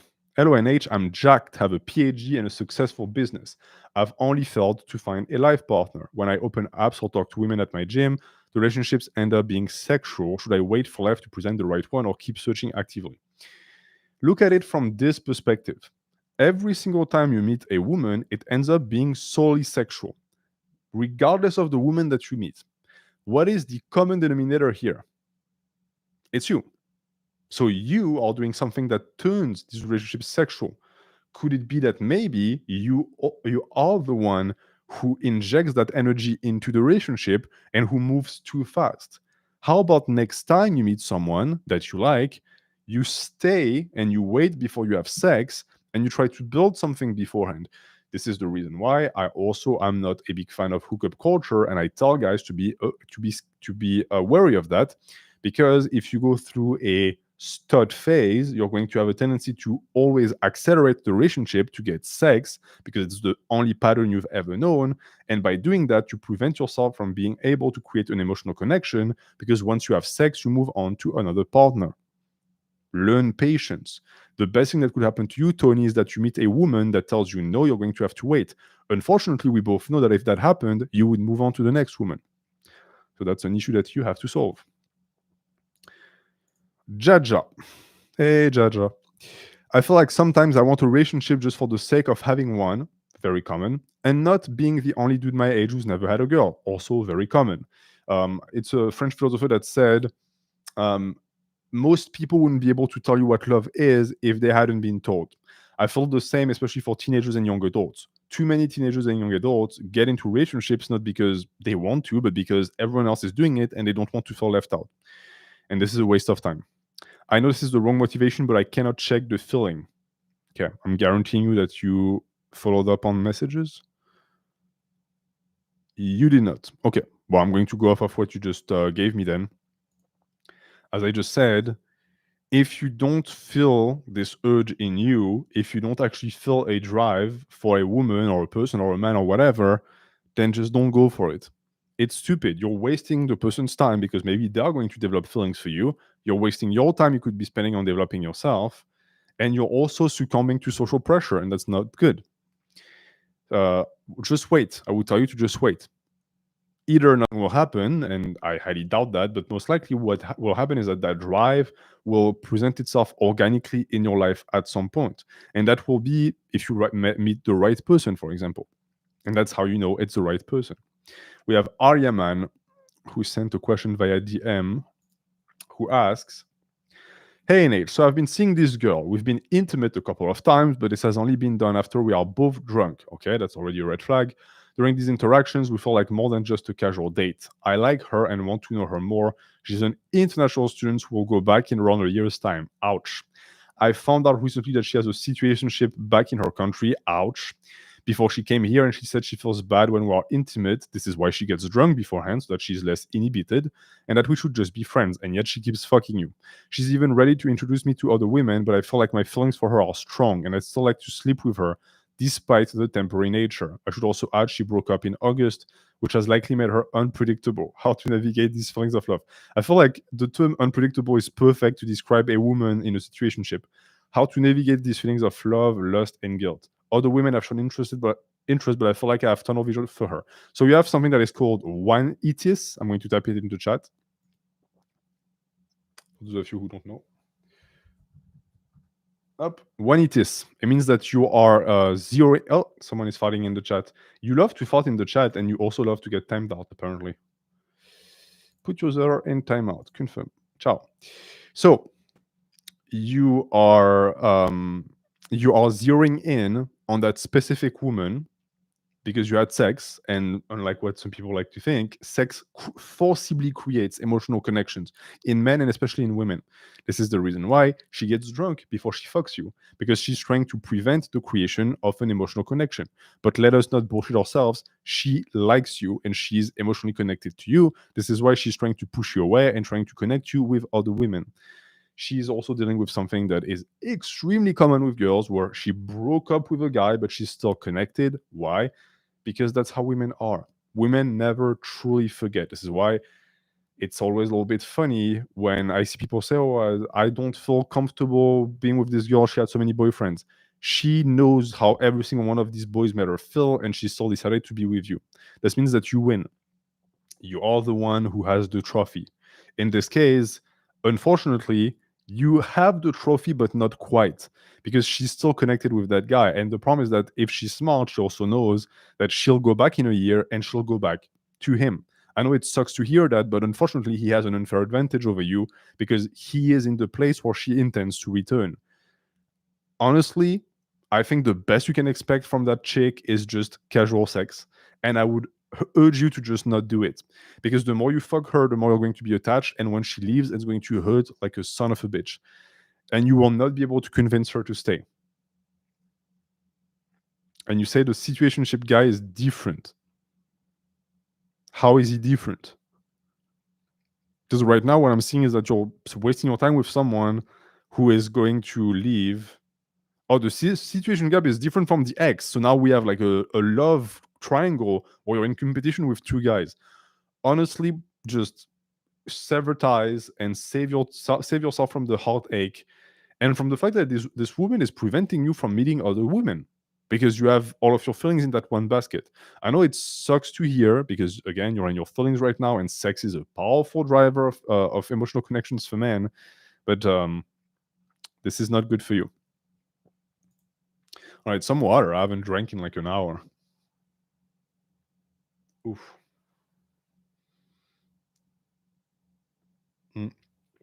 Is it true that everyone in France cheats on their partner?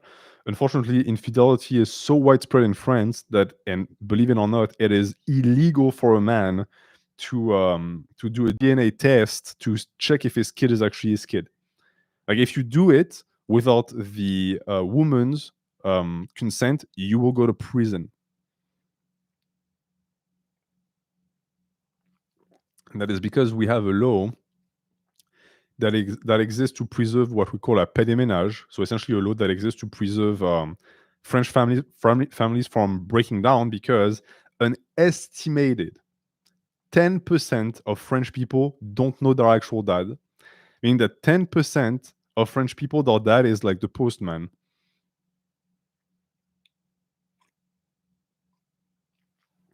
And that's fucked.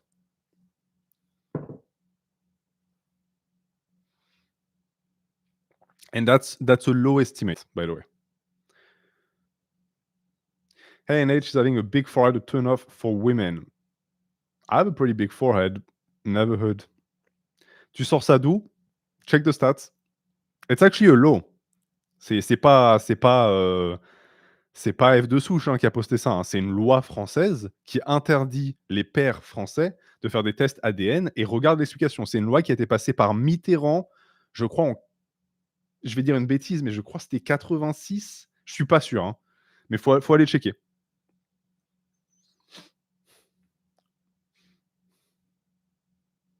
Is it bad if girlfriend and family don't get along that well? If you have kids, it's going to become a problem.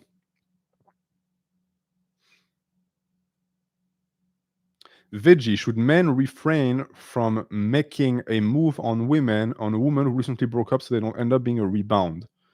The issue is that when a woman breaks up, the window opens and the window might close. So I think it's only proper to give the woman some space to recover emotionally, but understand that this is actually a prime moment for you to like step in.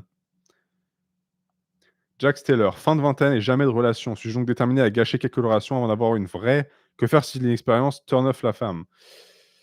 Jax, who asks, late 20s and no relationships, am I destined to fuck up early relationships to gain experience? There's a possibility because you have no experience, but you're still young.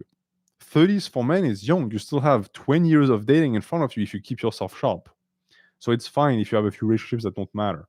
If you are 30 and a woman, I would tell you you're pretty much fucked. NH, is a woman ever single? What a good question. If she's very ugly, yes. But most women are in a constant state of either about to enter a relationship or has enough options that if she wanted, she could enter one.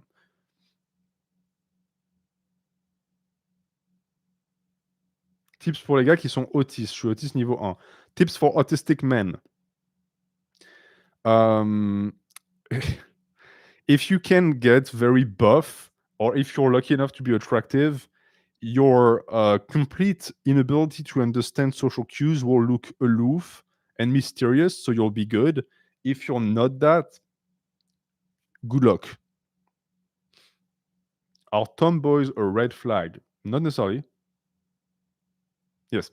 Shibe says, to be clear, it is legal to conduct fraternity tests in France, but it needs to be part of a legal procedure. So if you're a dad in France and you want to test your kid, you can't just take your hair out of your kid and go and get a test. You have to get a judge to approve the test. And you also have to get the mother to approve the test. If either says no, go fuck yourself, you can do it. Isn't that interesting? Yeah. And I'm going to read the law because Sid M posted it. Doing a paternity test outside of the legal regulations is punished by upwards of a year in prison or $20,000. Interesting.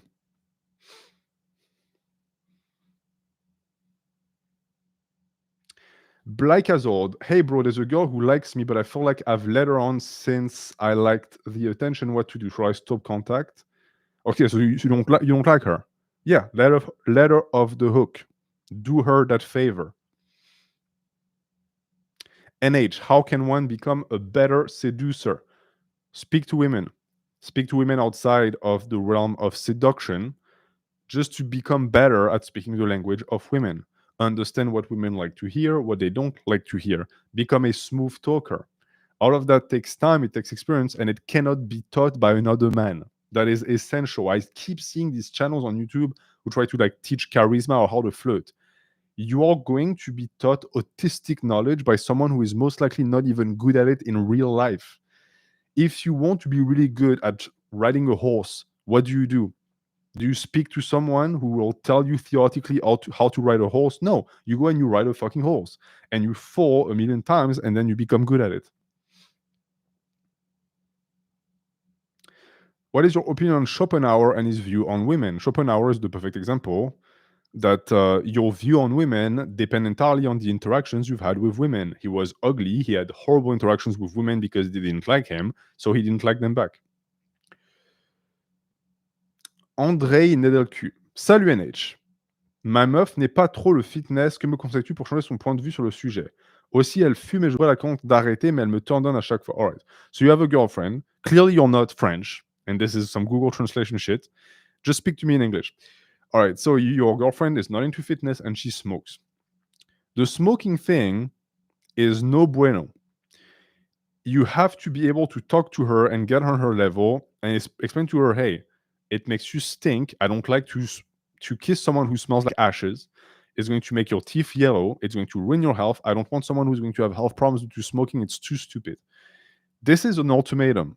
Like for me, every single woman I've ever dated, I told them, look, if you smoke, I'm out.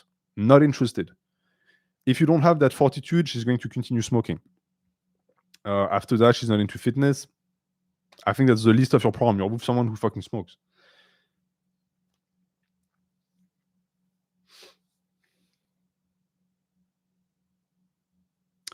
Riyad, tu connais le délire du French Dream sur JVC? Si oui, t'en penses quoi? Les délires de JVC, moi, ça fait longtemps que... Hein. Ooh, oh, my shoulder just made a noise that no one wants to hear. So we have Reed who asks, I have girls approaching me, but I'm too much of a spug and I ruin the opportunity. Any advice? Speak less. Girls approach you, so you're mostly good looking. Just play the Ryan Gosling card. Just smile. Smile and look at them and like answer with very small sentences. Clearly, you're not able to actually make any sense when you speak, so don't speak. All right, let's see coffee. Boom. I trained today. Do you guys train today? I have a good arm day today. Oh, we have a bunch of questions. Okay. Let's get to the questions. So we have Matt H. I am a 25-year-old virgin that gets occasional attention and compliments from women and have no problems getting dates. I've never made it past the first date. How can I be confident with a ton of bad dates and no success at all? Let's run a diagnostic. You get attention and you get dates. So you're already doing good, but you never get a second date. So something happens during the first date. Most likely, if you get the first date, it's because you're good looking, somewhat. The reason why you're not getting a second date, meaning, therefore, is that your personality is the problem. So you maybe don't have a good communication. Maybe you're unpleasant. Maybe you're creepy, whatever. This is what you have to work on. And it's going to take a level of self-awareness that maybe you don't have. Because, and I'm someone who had a gazillion bad dates. Like I've had dates with women where for 25 minutes, not a word is pronounced. And I apologize to them. And I say, I'm sorry, I'm not speaking a lot. Like that level of bad dates. It took me being able to take a step back and realize, wow, I'm doing this and therefore I don't get a second date to be able to get a second date. But I guarantee you're doing something wrong. Because women love second dates. A second date for a woman is like, oh, cool, I invested time in that guy and we're going forward. We're going to build something. They love that shit. Noob Slayer. My father was amazing, but he passed when I was 10. My condolences. This led to me forming a weird mindset. I basically didn't form a single deep friendship or relationship after that because I associated having deeper relationships with getting hurt. It feels like caring about someone makes me, and then it cuts off, and I hope you sent me the rest via message. Yes, you did. Okay.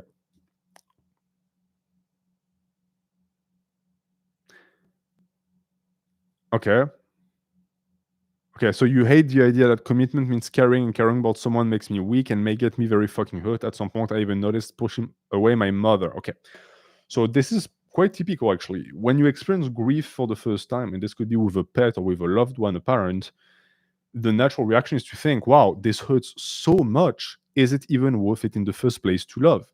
And the answer to that is always yes, right? That is wisdom. If there is one thing that I know for a fact I have in this life in terms of wisdom, it's this: the ability to say, those who I loved and that I lost and that I grieve, that pain that I'm feeling, that I'm experiencing when I'm grieving, is just the natural consequence of all of the love that they've given me and I've given them, and it will always be worth it. Never be afraid of loving because you're afraid of losing. This is part of love. This is what makes love so beautiful. It's because it doesn't last forever, unfortunately, or at least not in the physical sense. But your love for your father is going to expand and extend until the day that you die. So in a way, the Lion King was right. Your dad is always there with you forever, for as long as you keep him in your thoughts, for as long as you grieve the man. This means that you love him, so he's still there. And your mom is apparently still alive, so you pushing her away because you're afraid that you're going to feel hurt when she dies, it's going to happen regardless. So spend every single waking second with her and tell her how much you love her. And you say you do that because you think that her death is going to be less hurtful. It won't be. That's the worst part. It won't be. You will regret all of the time you haven't spent with her. I'm at an age where now people around me start to lose their parents. And the number one thing I'm hearing is, I wish I had spent more time with them. Not a single person I know tells me, oh, I wish I spent less time with my mom. No. Every single hour becomes precious because when they're gone, they're gone. Like, I speak as someone who lost a parent. He's gone. He will never be back. Like, I have pictures of him, but like, I will never speak to my dad again. That is something that is just, logically think about this for 1 second. You have this opportunity, take it. You say it has gotten better since then. Nevertheless, I managed to get myself into a relationship with an amazing girl who understands me and is just wonderful. I could type out a full comment just about her. However, that would be wasting time for you all. Would it? I think it's very good that men gush about their relationship. I do that about my wife all the time, so that I can encourage you guys to get married because it's fucking great. I'm feeling fully committed and like I actually, for the first time after so long, I managed to develop a relationship. But my fear still comes up and I feel anxious and scared that this will end and hurt me. I sometimes catch myself in manipulatory behavior trying to make her more attached and dependent on me to an unhealthy level, and then I feel sick about what kind of person that I am. I generally don't know if this will go away with time. It won't. This is a behavior that you developed as a defense mechanism against grief. You are actively reinforcing the mechanism. It will not go away. It will just get worse. And clearly, it's starting to already impact the relationship that you have with your girl in a way that is completely illogical because you're making her more dependent on you. But have you put yourself in her shoes? What if she loses you? And now you turn her into a creature that cannot exist without you. You're not doing her any service. You're not helping the relationship. You know, for me, and I'm not saying that like as if I'm some good guy or whatever, but my number one goal when I started dating my wife was to put her in a position where if I'm gone tomorrow, she'll be fine. And I managed to do that. She's now hyper independent, and our love has flourished for it. If the only way you have to make a person love you is to make them dependent via manipulation, you're a piece of shit, one. And two, you will never get to experience what true love is. True love is two people that don't need each other, meaning that in the physical, material sense, they could exist without one another, but who on the spiritual sense cannot because they love each other that much. That is true love right there. I have talked to her about these problems and she understands what kind of shit she got herself into and still wants to stay. Okay, wow. So you expose all of your baggage and she still wants part of it. That's great. In spite of that, and I'm not very in spite of that, and my not very honorable past with being basically a player, which is fine. It's okay. Again, if we're going to forgive, quote unquote, women for having a past, we must also forgive men.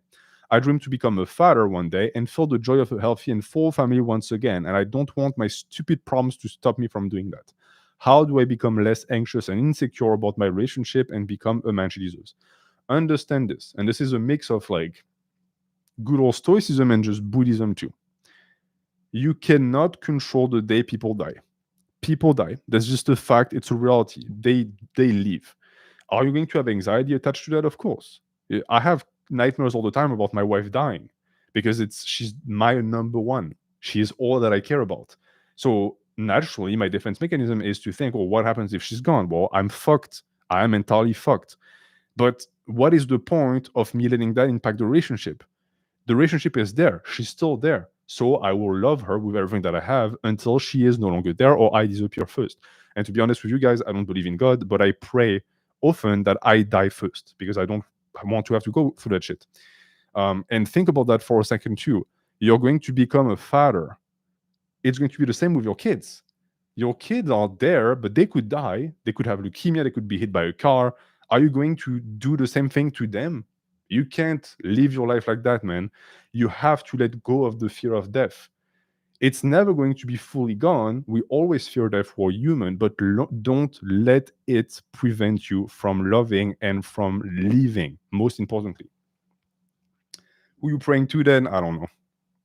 Spaghetti monster, I guess.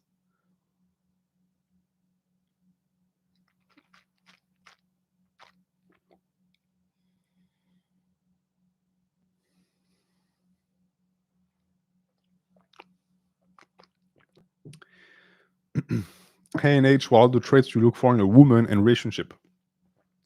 Intelligence, because if you're going to have kids, that person you're going to have kids with is going to raise the kids.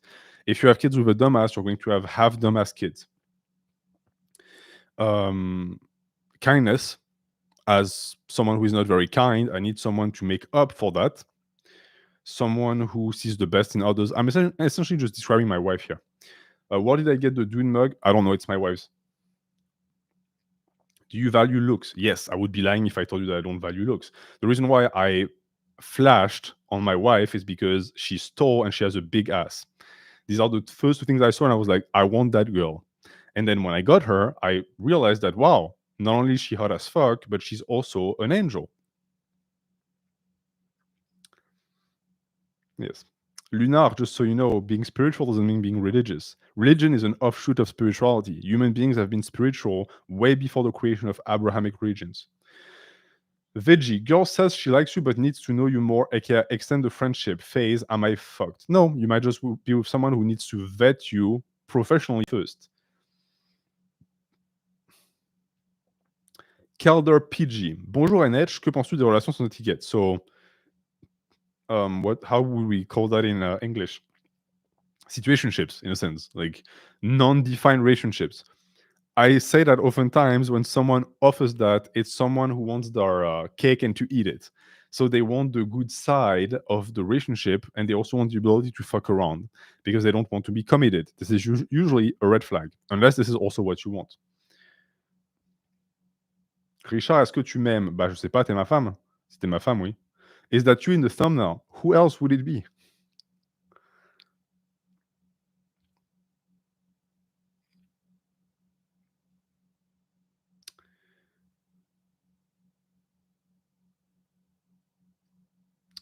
LW, I just entered my first real relationship. I'm afraid of fucking it up. Any advice? It's your first relationship. The point of it is to fuck it up. So just treat the person with respect, communicate, and have as much fun as you want. It's not going to last anyways. LONH, most of my male friends say they hate women because they usually cheat very easily, and I do see a lot of cheating. What do you think is the problem with this case? The problem is the type of women you pursue. If you pursue a woman and she cheats, it doesn't mean, oh, all women cheat, because that's not true. A specific type of women cheat. And unlike what a lot of people like to think, the majority of people who cheat are not like genius manipulators.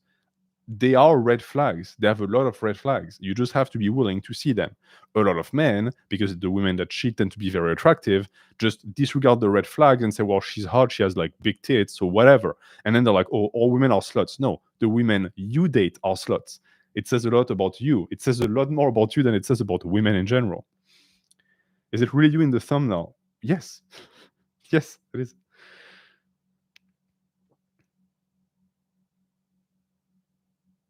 Is that your wife in the thumbnail? Huh. That's an interesting question. Catchable phrase. NH, I keep having anxiety over what women are thinking when I approach or talk to them, and it hinders my confidence. Again, you just described it. You're shooting yourself in the foot. It doesn't matter what women are thinking. It really doesn't. because you will never be able to know what women are thinking. So just go for it. Be yourself. But I tell you that if you go into it always like rethinking your own words and thinking, oh, what is she thinking about me? It'll never work because you don't look confident.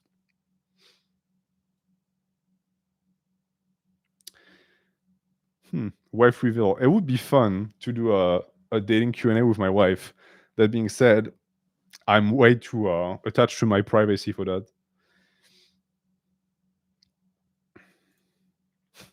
I'm going to do a I'm going to do a wife stream, and it's just going to be bald only man with a wig sitting next to me. That's my wife. Is it really you in the thumbnail? It's really me in the thumbnail. Yeah. There are two people in the thumbnail. Which one is you? Who do you think? Ah, coffee. You're right.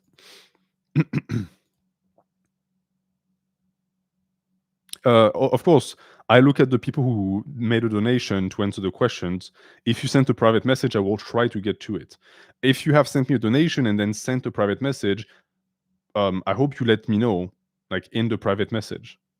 Like send a DM. Most people do that. Send a DM. That's perfect. Ah oui, oui, oui, oui. Alors, on avait Ruvim Fedorov qui avait une très bonne question. I had to move 2 states away from family due to education. I have one friend who is engaged and no one loves me other than God. I have no idea how to make friends. So Ruvim spoke to me previously saying that he was having an emotional breakdown because he moved away from his family, and he used a phraseology that touched me personally. He said, there is no one in a 300-mile radius that loves me. That's fucked up. I went through that too. When I moved to America, it was me and myself.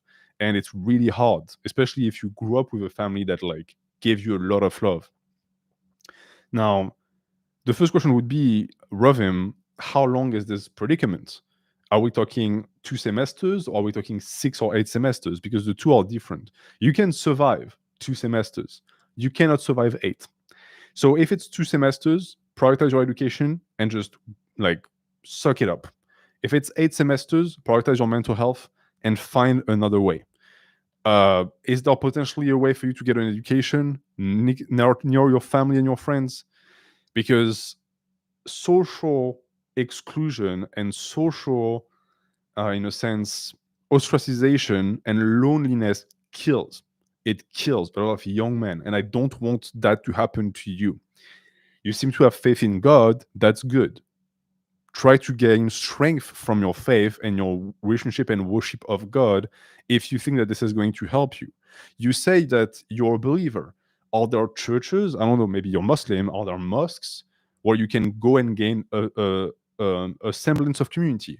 If there is, please make the effort on going and talking to these people. If what you need is a social environment, then you have to be the one to look for it, man, because it's not going to knock on your door. You have to go out there. You have to seek it out.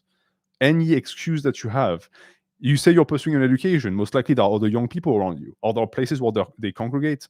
You might be in a situation, in a sense, where you're dealing with something that is called sunken cost fallacy, where you lost quote unquote your family and friends, and now you feel like, well, what's the point of like trying to get like a replacement for them? Well, if you're going to be in that situation for a long time, you need that replacement. So you better go out there and try and find it. We have Calm Thug who asks, hey, in age, someone told me there's a fine line between being humble and selling yourself short. Absolutely.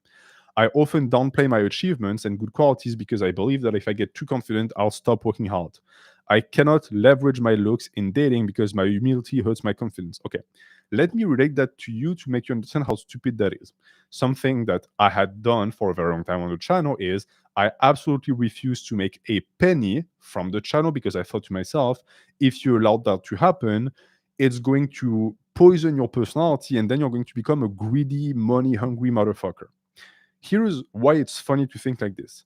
Someone who's actually money hungry and greedy would never think that. They would never have that principle. They would never prevent themselves from making money. It's the same in your situation.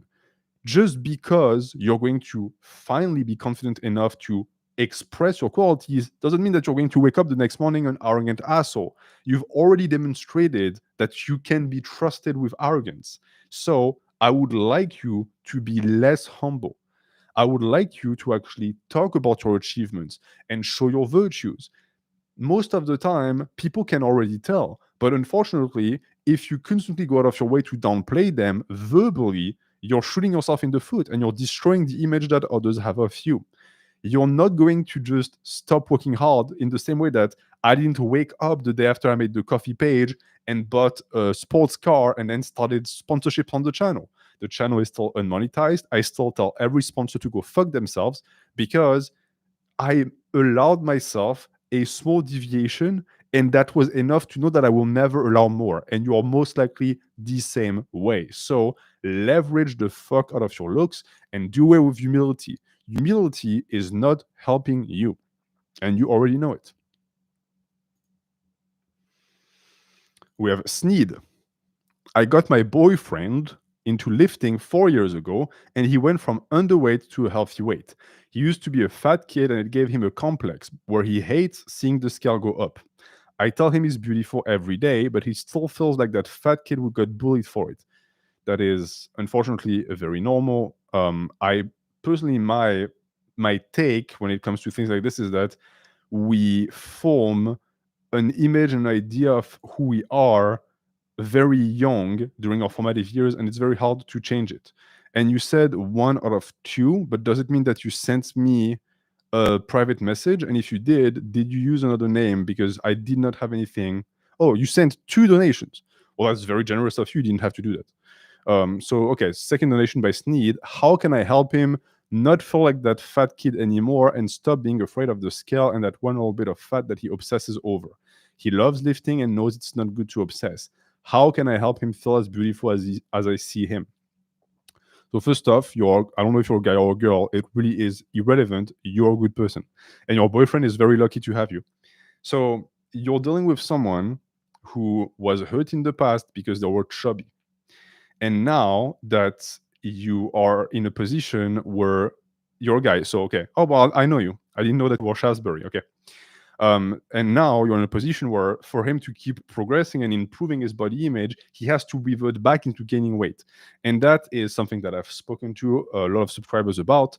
It's very difficult for people who used to be overweight. There might even be a part of his brain that is telling him that if he gains weight, you're going to stop finding him beautiful. So what I would recommend is continue your words of affirmation and love. That is very good. 2, put him on a very slow bulk. Very, very slow bulk. I get I'm talking a pound a month. That conservative. Because we have to ease the guy into being okay with seeing the scale go up. If in a year he gains 10 pounds and he's still able to look at his body and say, I look good, then you will have one. But we don't want to have him gain too much weight too fast because he's just going to gain fat and it's going to discourage him. But very good question. Thank you for that. Let's get to other questions. We have Chris. There is a girl I spent a year getting to know after she showed interest. In the end, she laughed at the idea of dating. Bitch. I dropped contact, but now she works where I do and she keeps hugging and acting close in front of others. What is she even doing? How can I get her to stop? 2 things might be happening here. 1, she said no in the past, and for some reason or another changed her mind, and now she's okay with dating, but she will never actually say it out loud because she's too prideful. So she's trying to get you to ask again by being very physically close. That's a possibility.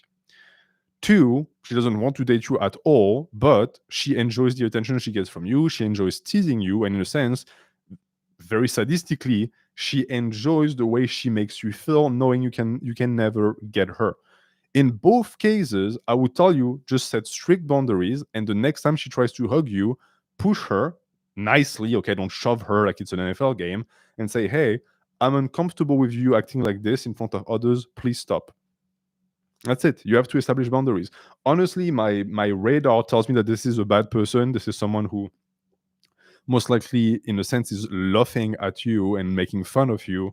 By I have seen that happen so many times with women. I don't know why they do that, but they love doing these displays of affection towards men that they will never fuck or date.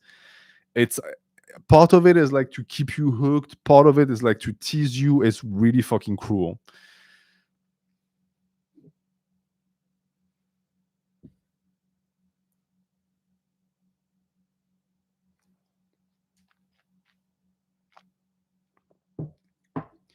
Black Hazard.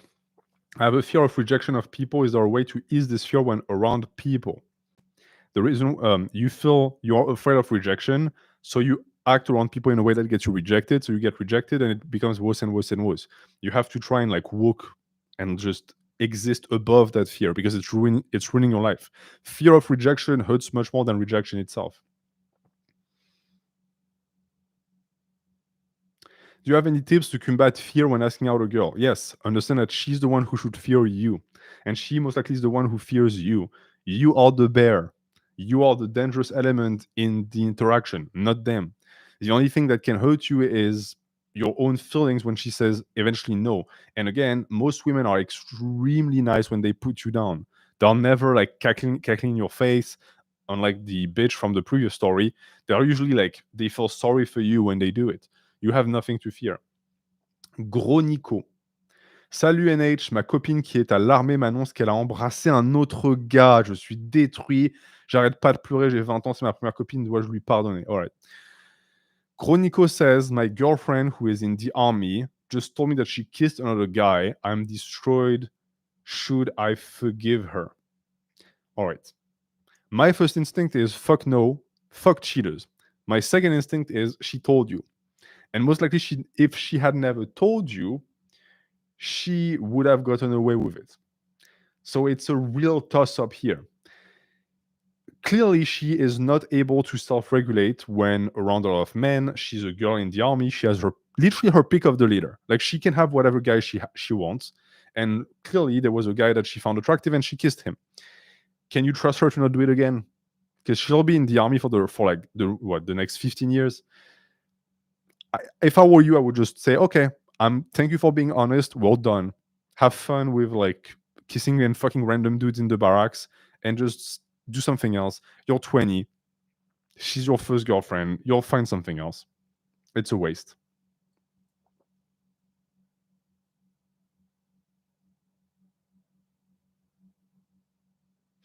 The bald chick. How to deal with borderline incel friends who get jealous from attention you get from women. Do I cut them off? I would cut them off. Because it's not only is it not healthy for you to have people like this who are resentful towards you, it's not even healthy for them. Nameless monster, NH, whoever I dated, 3 girls until now, all were long term. Every girl left me when she found someone better. Is it truly worthy of loving someone or am I worthy of love? I'm not resentful. Well, you're not resentful, so that's already huge. 3, you had 3 women back to back who monkey branched. Is it maybe that you have a bad taste in women? That's a possibility. Do you assault the guy she cheated with? If not, why not? Why the fuck would you do that? She's the one at fault, not the guy.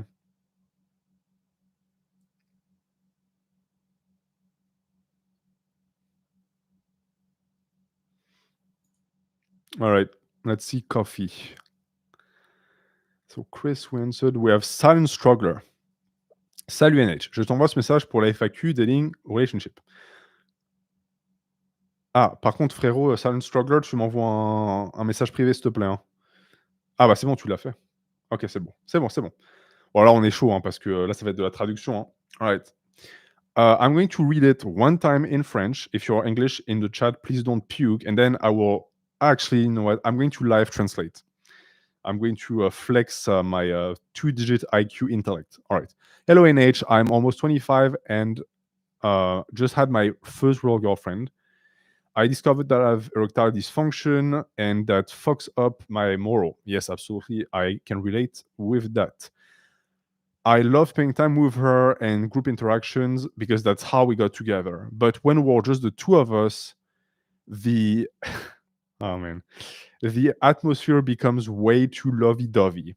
I struggle to sleep with her, and when we spend too much time together, I feel like I'm drained of energy and weak. She is Asian, and she's in France for her college. So there's a cultural gap, and it's not to be mean, but sometimes I feel like I'm talking to a kid. Adding to that, it often feels like she has nothing to add to the conversation. Anyways, the more we get together, the less time I want to spend with her. On the contrary, she wants to spend more and more time with me. We're now at a point where if we stop seeing each other, she will be hurt. And the more time passes, the more it will amplify. Because this is my first relationship, I don't know if it's only the feeling between the two of us or if it's just me not being able to be in a couple. Okay, we're going to stop here because the question is long and I already have so much to say. All right. You are in a typical case of someone who has an avoidant attachment style, aka you, and someone who has a codependent attachment style, meaning that girl. You are someone who needs independence in relationships, who needs time apart. She needs to be stuck to you 24/7. Add to that the fact that, and this might be controversial, but this is something that I've seen a lot, when a person, especially like someone from Asia here, is in a different country and she starts dating a guy from the country, the guy becomes her one source of social interactions. So you have become her beacon. You're her everything, and she's not your everything. So there's a huge imbalance here, and it's an imbalance that will never correct itself. Two, that weird feeling that you get when you're with her, where you're like, wow, it's too lovey-dovey, and like I feel like she has nothing to say. It's the woman. Some women are like that. Some women are like what we call in France les plantes vertes. They're like potted plants, and they're just there, and they have nothing to add, and they're fine with that. They're very happy with that type of relationships, but clearly you're not, because it's draining you. I've been in these relationships. The issue here is that you are not compatible. Do not make the mistake of thinking, oh, well, she's my first girlfriend, I'm already old, might as well go for it. You will resent the fuck out of her, and you will eventually hurt her feelings. So my advice is stop it now. It's okay. She'll get over it. She'll be sad, but stop it now. And then you continue. I'm not in a situation where I cannot get any other girl, which is good. You can easily get in a relationship with someone else, and you're able to flirt. But you never really attempted to get engaged in these years because you feel unstable. Okay, and she's the one who has actually made the first step. So clearly, you wanted nothing to do with this woman. Let's be clear. You liked the ego boost and the attention and the potential sex that you got from it. And then the second time actually came to build something tangible, you were like, oh, fuck that, that's boring. That's a recipe for disaster. And you say you have chronic pain and you have a very monastic routine to deal with this, and you're able to deal with this now, but you think it's not compatible with life as a couple. That looks to me to be an excuse, because it's not that, right? It's interesting how if you're an introvert, you have to find excuses to explain why you don't want to spend so much time with people. It's fine to want to be alone. And you finish by saying, I don't know what to do in my current relationship, and I think I'm going to be alone forever. And what is my advice? Well, my advice I already gave you. You're not compatible with this woman. There's also the clear imbalance of a French white man dating like an Asian woman. She is going to depend a lot on you in the coming years, and you're not going to want to spend the energy that it will take for her to actually depend on you. So break up with her as soon as possible, and then figure out your future as a man who wants a relationship. I can tell you, you will be able to find a woman that is just like you, avoidant attachment style, and you'll be very happy with it. You can even find someone who's not like that. I'm also that. I'm also avoidant. I'm with someone who's codependent, and we work beautifully well because we both have boundaries. She knows when I need time alone. I know when she needs a lot of quality time spending with me. But the kicker is that I love that woman and she loves me. So I'm willing to compromise. She's willing to compromise. You do not love that person. And I don't think she loves you either. I think that she is, again, codependent, and she just attached herself to you because you are the first thing. She'll find someone else. Yes, I'm getting dehydrated. You can tell.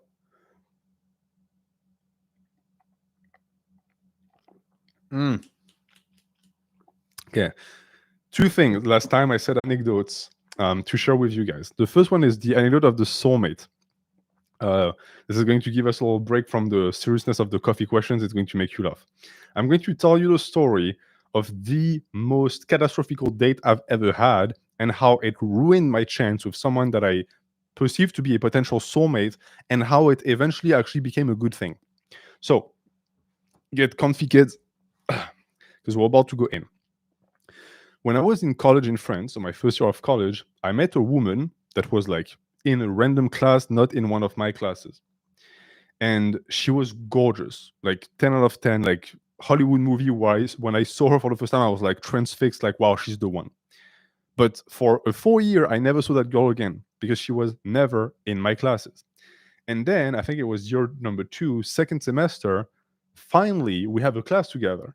And I was just, you see, when you have a dog and the dog is really hungry and you hold food in front of them, and like as you move the food, the dog just like follows with their gaze. That's how I was with that woman. And eventually the teacher at some point wanted us to make presentations, what we call expose. And I waited patiently for my time. And the moment that girl raised her hand to be like, oh, I want to do that topic, and the teacher was like, who wants to do it with her? I was like, me. I want to. Me. And so that I remember that girl looking at me like, really? Like, really, bro? Like, she immediately knew what I was up to. Like, she knew. But apparently she liked me, so it actually worked. And we texted back and forth, etc. And eventually we set a date to study. Anyone with a brain knows that this was the time where we would actually fuck for the first time. I don't know why. I was a virgin back then.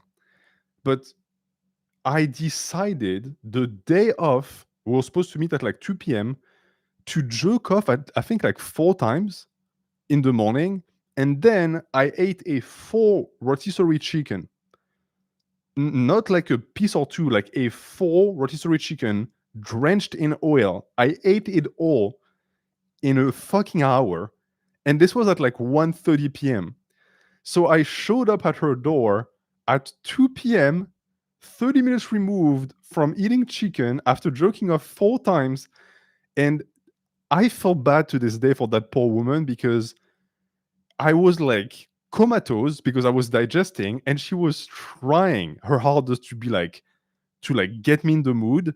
And eventually, like, it went so as far as her like actively like trying to get me hard, and I just couldn't get hard. And her looking at me like, is this a joke? Like, what the fuck is going on? And I was just full of chicken and just completely unresponsive to a woman that was like a goddess. Like, she was perfect. And I think I destroyed her like self-esteem because I just went home and that poor woman like cried herself to bed most likely. And this is the story of how I fumbled a potential soulmate, because on top of that, she was very intelligent and she was perfect. And it went nowhere because that moment defined the rest of our relationship. Even after that, we could never reconnect or create any flame or anything because like I was some idiot full of chicken, and that was that. And so back then, I swear I could have jumped out of a window, because after that happened, I was like, what? Why? Why did I do that? Why did I do that to myself? It's so fucking stupid. But then the very next year, I took a test to see if I would be accepted in an American university, and I was. And if I had actually never fumbled that woman, I would have never left France because I would have been most likely in love with her and I would have wanted to stay. Meaning, I would have never made it to America, I would have never met my wife, and I would have never started this channel. And this live wouldn't have happened. See how things work? See how you can fumble a soulmate and still end up with a very good life? This is why I tell you that no matter how much you fuck up, you will never fuck up as badly as I did on that day where I jerked myself to death while eating chicken. It'll never happen. So relax. You're okay. A whole chicken. So that was one anecdote. And I have another one, but we're going to get back to coffee and then I'll tell you. Pas besoin, désolé. Pas de problème, silent struggler. Souvent, on a besoin de l'opinion des autres, d'un point de vue extérieur. Okay, we have It's Me who sent a DM. It's me. Hey, NH, how do I stop immediately losing interest in any woman who shows strong interest in me? I know I'm not handsome, rich, or big, so in my mind, she must have low standards if she's into me. I don't think this is a self-esteem issue because I'm a pretty confident guy in the world of others. I'm more of a this isn't even my final form thought process because I know I'm still young and have a lot of room to grow. I'm a bit of a loner, so I don't have the natural desperation that a lot of guys have in pursuing women, pushing them forward. Clearly, you don't seem that pressed about getting a relationship. And the interest that you have in women is not really an interest. It's the appetence of the predator who sees a prey he cannot have and loses interest when the prey is finally in his paws because he realizes he was never hungry in the first place. I would tell you to be careful because you're 22-year-old kissless virgin, from what I understand. You can wake up at 28 and realize, wow, I fumbled a lot of relationships that would have allowed me to grow. What I would tell you is don't force yourself. But if a woman catches your fancy, you don't have to like create this grandiose empire of love with her. It's fine to have relationships that last 3 months and are just fun and then they go away. That's still experience and it's still worth it because it's time you spend with a woman. It's time you spend actually discovering women. So don't be so like black and white about it.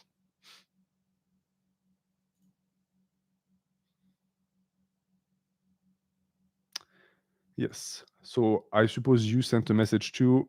Yes. We have Brain Dead Tank, who has a profile picture that I'm pretty sure comes from hentai. What do you think of using messages, even erotic ones, so like body to body naked but no happy endings, as a means to get more comfortable with women, asking for a friend? I think it's a bad idea.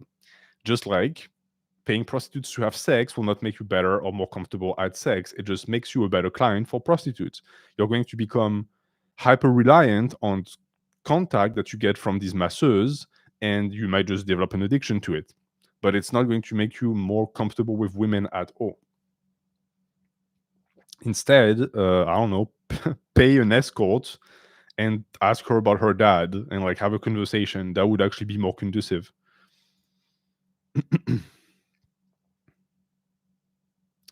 Boom, boom, boom. All right, we have Daniel A. LONH, I'm 25. I have a few relationships in my life, but now I'm almost a year without a woman. I have low self esteem. Every time I think about approaching, I get the feeling of it's not worth it. I get the feeling of it's not worth it because she will say no. What to do? First, you never know what a woman is going to say. Always shoot your shot. All right, it doesn't matter if she says no, you just move on. Two, you have low self esteem, you're through a dry spell, so you most likely reek of desperation. And this is the reason why there's a chance that a lot of women are going to say no. You have to understand that society tells a man that his only worth is in his ability to get a woman. To a degree, this is needed. To a degree, this is also complete fucking bullshit. You're not a worse person just because you haven't fucked for a year. Once you understand that, you will be able to approach the world of dating with a much healthier mindset. So, as always, work on yourself.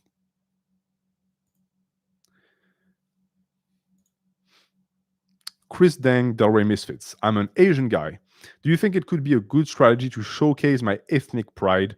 I like to think that my ability to speak Cantonese or the Chinese food and be in touch with my culture can be an asset to showcase novel experiences to a girl. How to best leverage this? So, you're Chinese, you're Asian. So ethnic pride is something that you're allowed to have.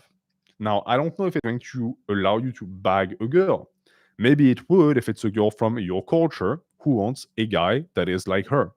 Maybe it would if you meet one of these white women who fetishize Asian men. That is a possibility.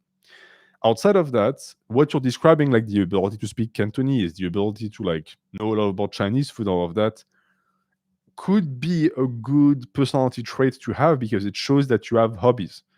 Women like guys with hobbies. They don't necessarily give a fuck about what hobby you have.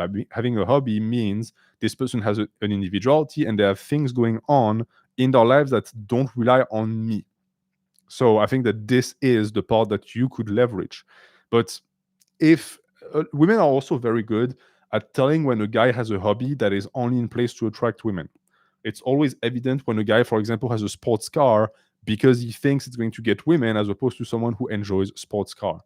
If you go to a Chinese restaurant and you like order in an emphatic manner to get the attention of the women, that's not going to work. Water. Drink.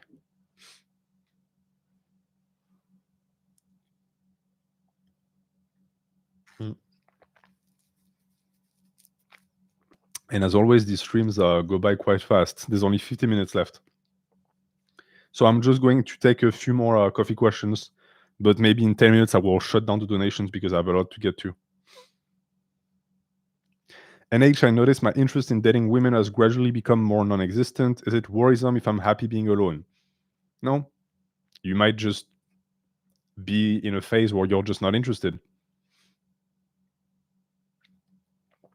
NH, how do I break up with a girl? You speak to her directly. Yes, Drew, you're asking for the DMs. So of course I prioritize the people who are sending the messages directly, but I will use the end of the stream to check the DMs. Hello, if you're only reaching the stream right now. All right, we have Typhoon. Hello, NH. How do I become interesting? I'm pretty boring to talk to, says you. I'm insecure about not being interesting. Okay, so these are insecurities that you built up in your own head.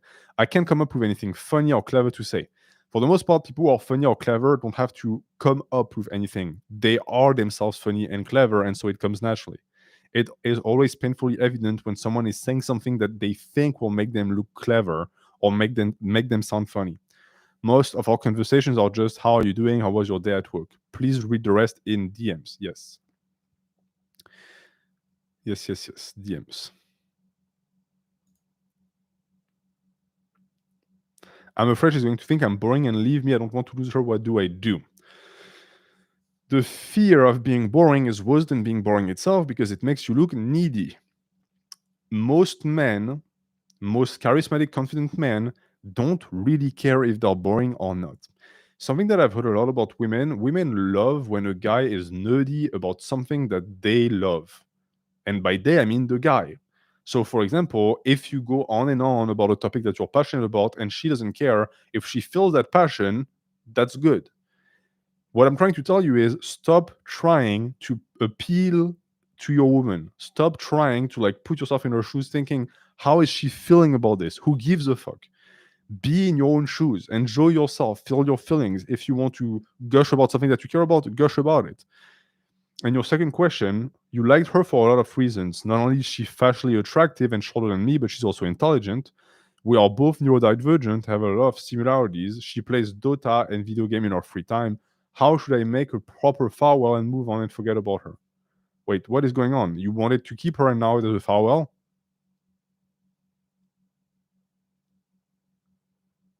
Okay, so from my understand, you're not with this woman. You're not dating her yet. And you're telling me, what do I do? Do I just like tell her goodbye like a dork with a farewell? Or do I buy flowers and confess to her about your true feelings? Confess already. She's spending time with you. There's a chance she actually likes you. You are in your own head thinking, I'm boring and shit. Clearly you're not. She would have left a long time ago. Also, she's neurodivergent. If she's even slightly autistic, she would have told you to your face that you're boring. So stop, get out of your own head. You're also clearly autistic or something else is going on because you're overthinking this way too fucking much. Life is really not that hard unless you decide to make it hard. Okay, let's see. We have follow-up questions. Braided Tank, a masseuse asked me like 3 times after a massage what I'm doing after. Did I fumble the bag or is it client retention? Are you kidding me right now? How much, like, how big of a percentage of autists do I have on this channel asking questions? Yes, it was a way to get your attention. She was hitting on you. This is not client retention. Client retention is like trying to offer you like a discount for your next massage, not hounding you to know what you're doing after. Unless she's trying to steal your organs, that's a possibility.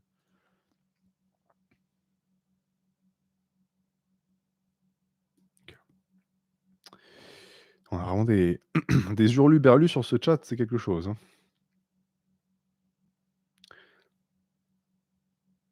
Ok.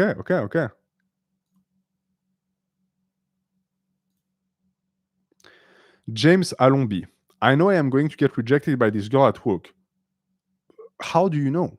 Well, you guys spend so much time knowing you're going to fail that you don't even spend enough time failing to know that you're going to fail. Should I ask her out anyway for the sake of closure? Yes. Yes, because that way you know you have nothing to lose. You've already decided she's going to reject you, but ask her out for real like a man, not like a little bitch. Like, hey, I know you're gonna say no, but fuck that. Like, go about it like a conqueror. And if she says no, at least you can leave with your head high.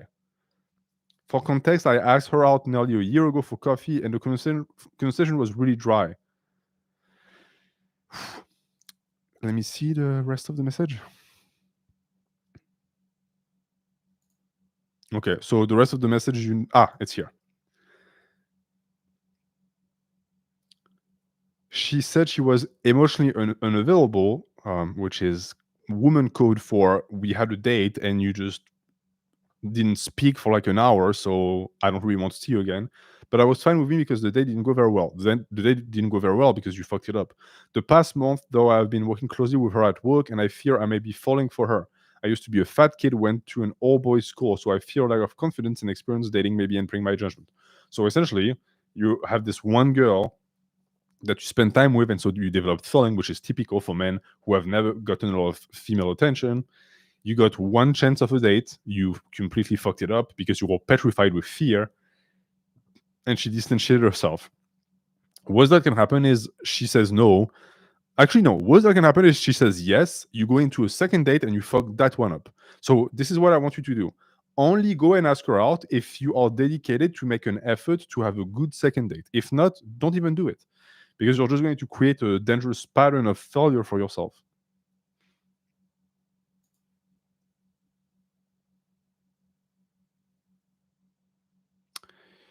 Oh, that's very nice. Up. All right. We have Plateau Dragon who asks, okay, so I basically have a ton of different questions for you. I guess you can say I have a flexible taste in women. Sure. 1. I understand the potential downsides of dating a female coworker. But if the workplace is heavily sexualized and she's in a different department most of the time, is it really that bad? We may encounter each other a few times during a shift or not at all.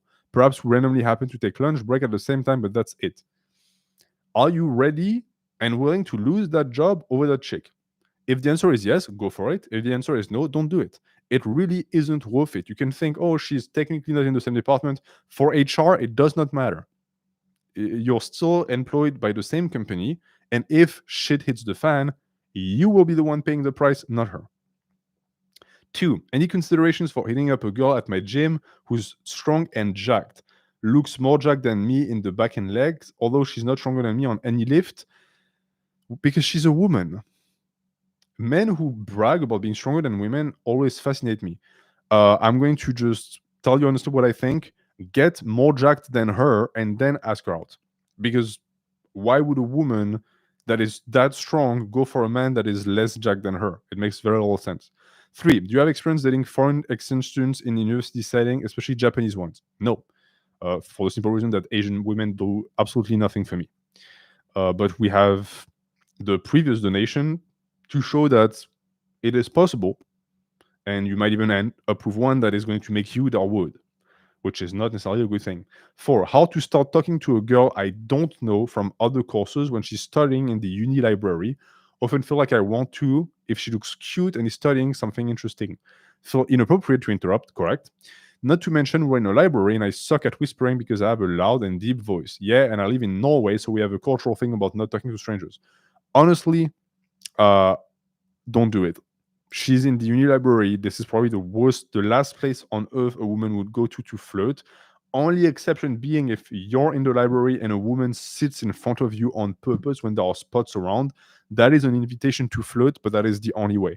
Do not be the guy to approach a woman that is studying in silence to talk to her and flirting. I understand that the answers to your questions might be very negative, Plateau Dragon, but honestly, you're giving me an overall vibe, and I think you should work on that overall vibe. Maybe it's because you're Scandinavian. I understand that the Scandinavian ethos is quite different than the Mediterranean ethos.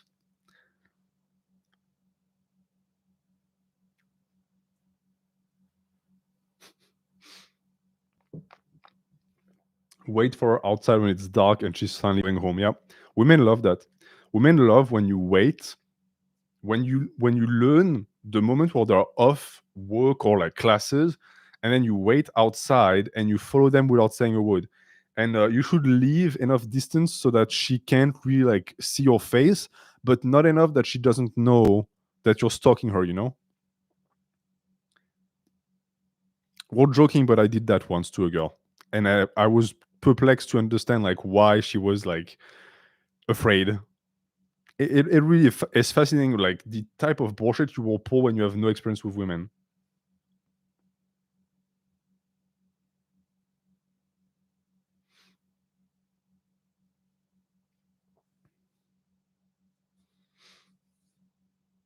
How to not be anxious when your partner goes out. Anxious about what? Them cheating on you? The reality of the situation is that if you're with someone, girl or man, and they want to cheat on you, in this modern world, they will, and you will never know about it. Yeah. Yeah, women really love when you know a lot about them. Women love when you know the code to their apartment building and you come and you knock on their door directly. That's a lady killer, quite literally. All right. Coffee question. Coffee question.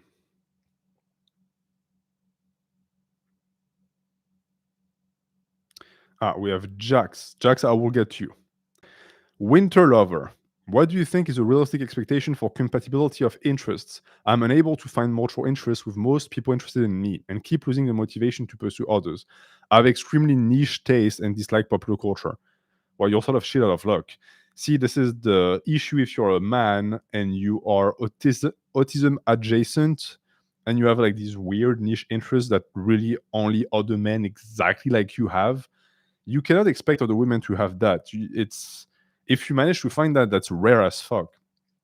So realistically, if we're talking about interests, like sitting right there, when I started dating my wife, I cannot even find one thing we had in common. We grew together and she adopted some of my interests and I adopted some of her interests. But I really think that common interest is deeply overrated when it comes to romantic connection because I think it's something you can build afterwards. Now, the issue is that it's, of course, a huge in if you can connect with a woman on something that she cares about. So maybe try to expand your own sector of interest and see if it allows you to connect with women because you cannot expect women to care about like Gundam or shit like this. Sakegi, hello NH. 2 days ago, my ex-girlfriend, who I didn't completely get over, sent me a message telling me she's married now. How do I deal with this? Well, first off, she's a bitch because that's cruel and it was clearly done on purpose to hurt you. How do you deal with this? Unless you want to go full vendetta on her ass, there's no way to deal with this. Just be secure in the knowledge that you dodged a bullet because this person felt the need to rub their happiness in your face, knowing it would hurt you. Is this person that you should be missing, that you should be pinning after? I don't think so. I think you would be better off just forgetting about that person.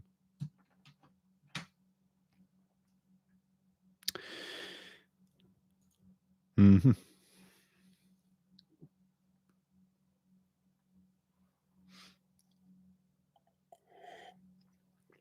NH, while so many anime fans narcissistic and are far right. Hasn't been my experience. A lot of anime fans are have dubious hygiene, and I would also not trust them around young kids. That's something else. That's the truth. Steve Markowitz, NH, what do you think about dating multiple women at once, whether morally, spiritually, or economically? I think it's reprehensible. I've done it. It's not cool, honestly. Second story. Second story. So the second story was based on a question that someone asked last time, or they asked me, what is the worst relationship dynamic you've ever seen in your life?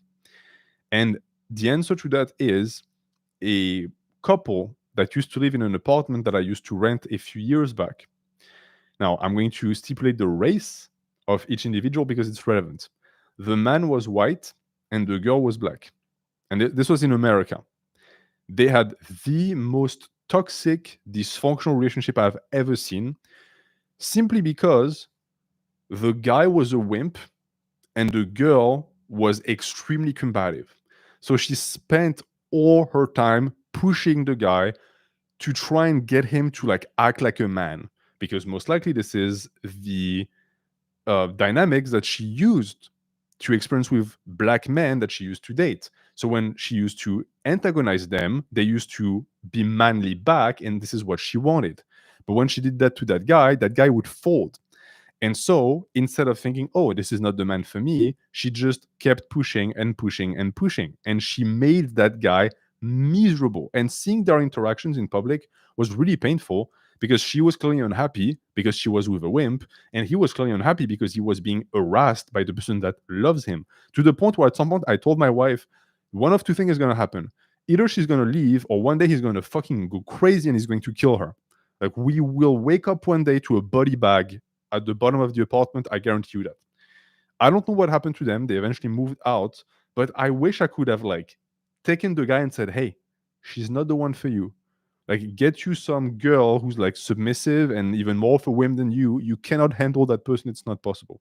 That woman was so disrespectful. She used to openly flirt with me in front of the guy.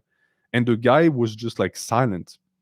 Like, he was okay with being cucked live. It was really sad. It really made me feel for the guy. GH. Advice if you don't get along with girlfriend family. If you want to marry her, keep in mind that when you marry the girlfriend, you marry the family. Dimitri Ristov. NH, c'est la merde. Je suis entre deux gonzes en ce moment, dont une avec qui je suis depuis 1 an, qui est plus jeune que moi, et une autre plus âgée que j'ai rencontrée hier. Donc, t'es pas vraiment entre deux gonzes. Dimitri is saying, oh, I'm like double timing 2 chicks, one that is younger than me and I've been with her for a year, and one that I met yesterday. No, you're about to cheat on your long-time girlfriend with a girl. Let's reset the scenario here. This is what's happening. Are you asking for my benediction for this bullshit? Because I'm not going to give it to you.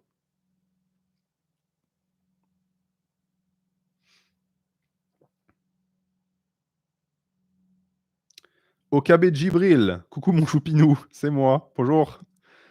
Ah, je suis choupinou maintenant. Opinion on French women.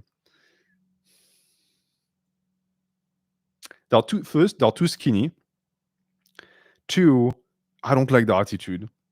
I never managed to build anything tangible with French women at all. American women are much better. Non, juste, je comprends pas mon envie. Mais bien sûr que tu la comprends, ton envie, mon grand. T'as une nouvelle nana qui a débarqué, t'as envie de lui mettre un coup, et puis c'est tout. Hein. On va pas théoriser. Hein.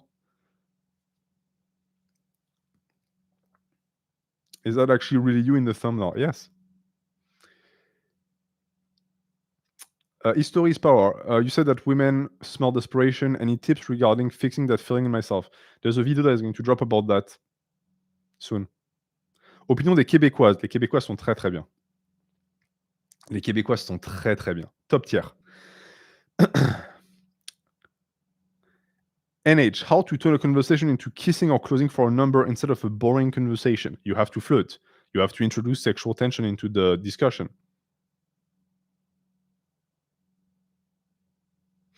How are the Irish viewed in France? The French don't really distinguish between Irish, Scottish, and British. You all are regarded as like semi-aristocrats with an interesting accent for the most part.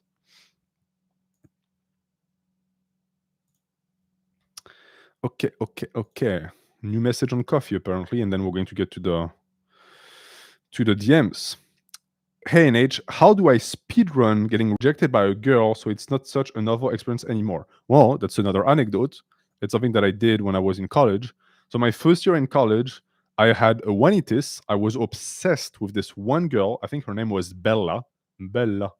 And I spent months obsessing over her. And one day I asked her out, and she shut me down because she had a boyfriend, and it ruined me. And which was fucking ridiculous because she was so nice about it. So at that point, I was like, okay, you know what? I'm just going to, like, every single time I see a cute girl, I'm going to hit her. Like, not physically, but like, I'm going to hit on her. And that's what I did. And I speed ran rejections because I was a complete fucking maniac. Like, some poor chick was like saying to like a girlfriend, oh, my cat is so cute. I was like, I could be your cat. Can I be your cat? Can I sit on your lap? Can I be your cat? And like the girl was like, no, bof, and that's it. Again, and again. And at some point, rejection doesn't actually hurt you anymore. Si je chante Bella là sur le chat, les Français, vous me faites combien en donation là? Parce que je connais les paroles. Hein.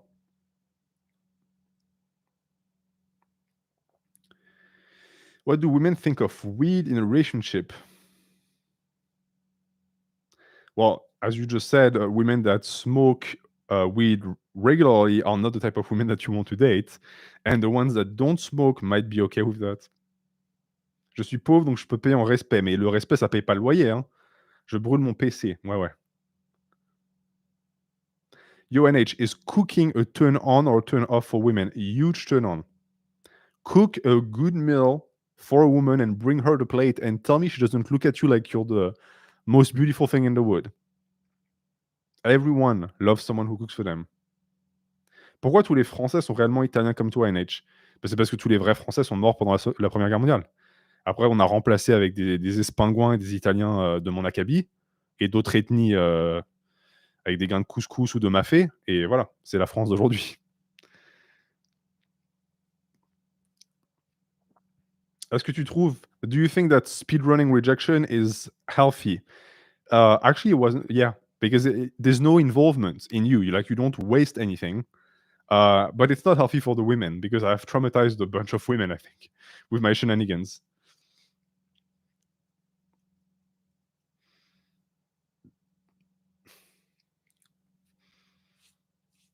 How do you have time to cook? Cooking doesn't take long.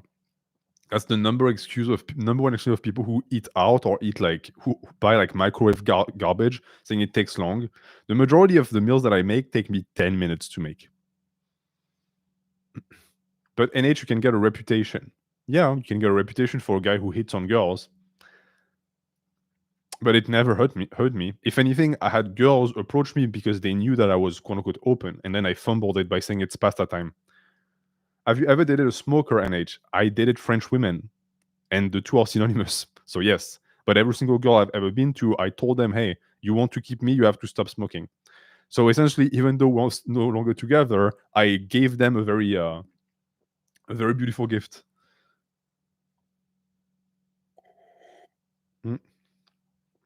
NH, have you ever fought a guy over a girl? Never. I had an issue with my best friend at the time who was after a girl that I had a crush on, and he eventually got her. And I remember he was so sad about it because he broke the bro code, and I was like, bro, that girl didn't want anything to do with me. Why the fuck would I be mad at you? It's so stupid.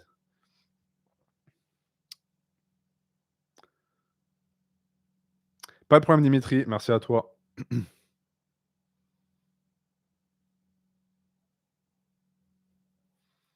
Let's see so we have 30 minutes left, so let's stop with the donations on coffee because I don't want to not be able to get to your questions. I'm going to check one more time to see if one of you sent something last second, and then we'll get to the... Okay, perfect. So I answered every single donation, and now we're going to go and check the private messages.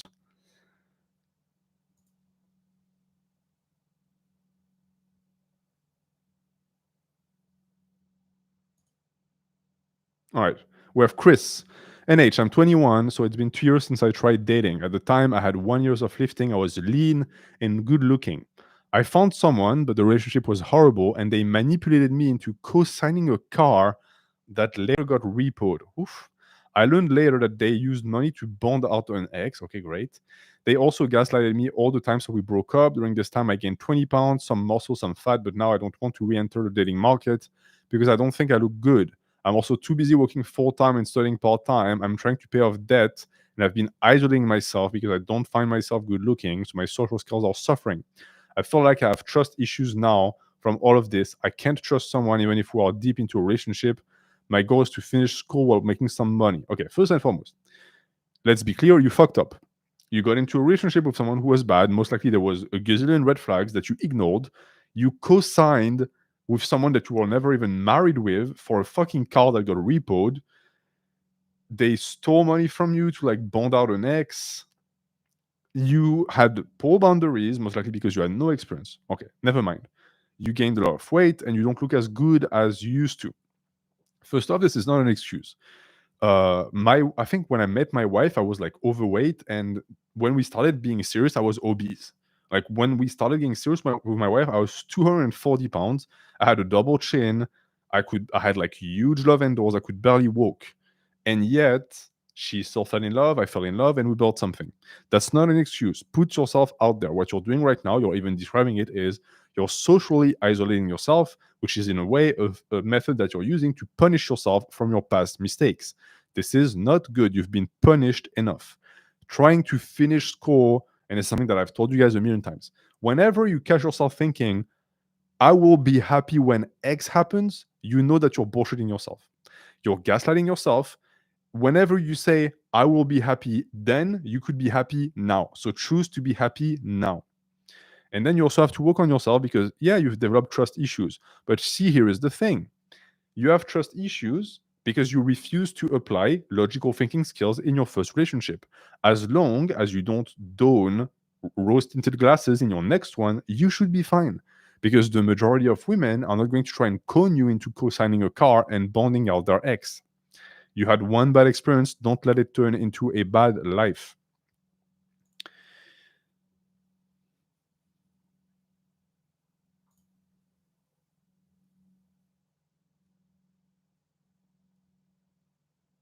Okay.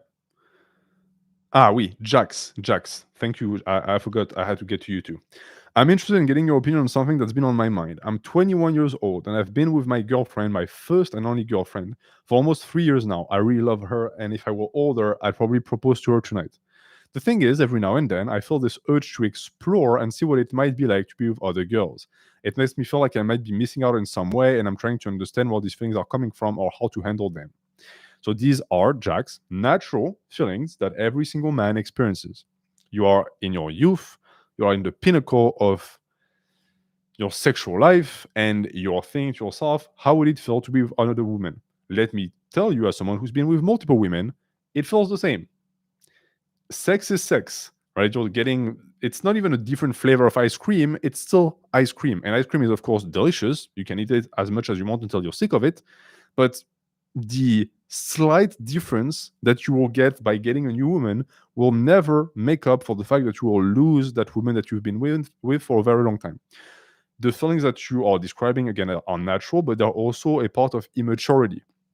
And this is why it always pains me when I see men in their 40s, 50s who go through a midlife crisis, who dump their wife that they have a kid and a life with for a new chick. These guys always find out that they are never happy with that new chick and that they have to continuously get younger women to keep that happiness going, which in reality is not happiness, it's hedonism. And two, they always deep down regret what they've done because it's childish. And you're 21, so you get to be childish. But my insight is that in 5 years' time, if you succumb to your childish instincts, you'll still be a child. And if in 5 years' time you manage to actually self regulate and understand what the true value of life is, you will be an adult. Your choice to make.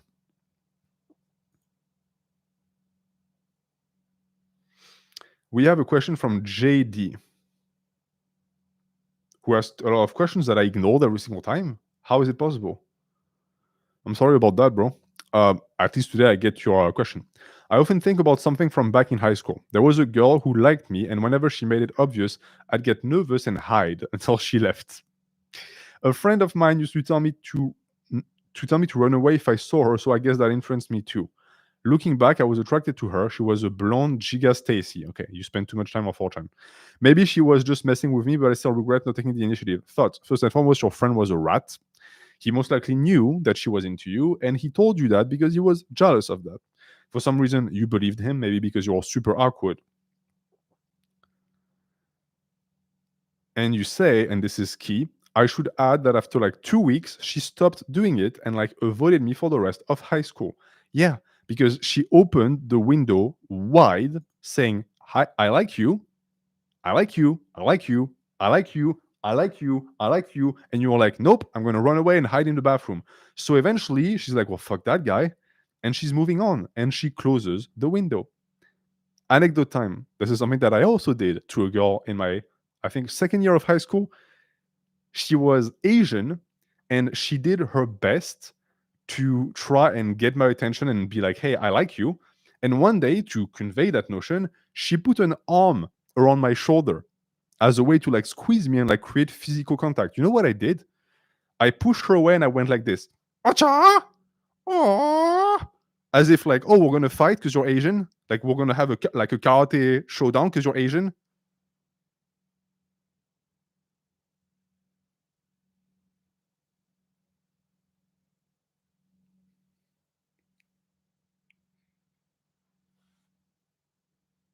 Voilà ma vie. Elodie, si tu m'entends, je suis désolé. Je sais pas ce qui m'a pris. je sais pas, j'ai été possédé par un esprit raciste, je sais pas. And that's how you do it, kids. That's how you fumble. Because that girl never tried anything again with me afterwards. Because of course, like I think like the next step that could have made that situation even worse is if I had like a bag full of like Chinese dumplings and I started to like toss it at her head. Like this is the only way to make it worse. Jesus Christ. I have so many of these stories.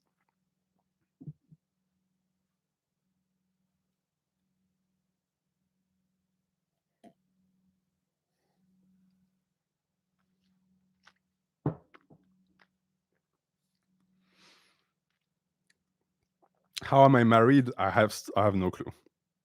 I have no clue. Anyways, so that was my answer to you, GD.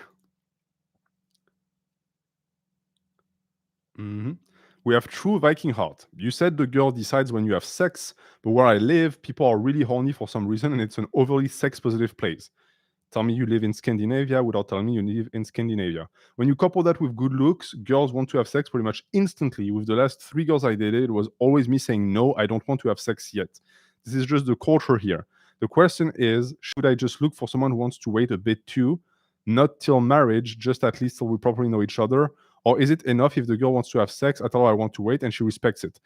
I think that in your situation, finding someone who is aligned with your values is like, it would be perfect, but it's a unicorn.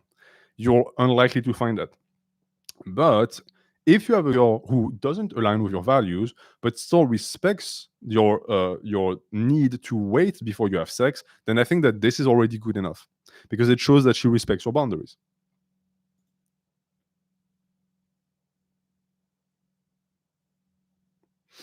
Mohammed Ab, who every time he sends me a message threatens me. Your name is Mohammed Hab. Unless you want to end up on a list somewhere, you should really refrain from sending me gifs of people on airplanes.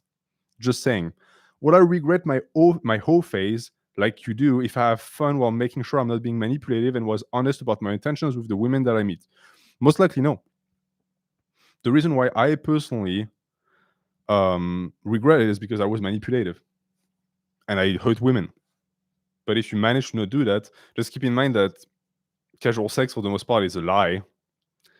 And it's something that is told to women that it's empowering, but in reality, it's not at all.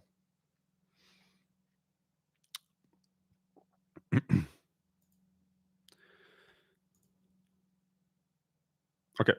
Arya man, ANH, another question. Because of my preferences, most of the women I like tend to be international.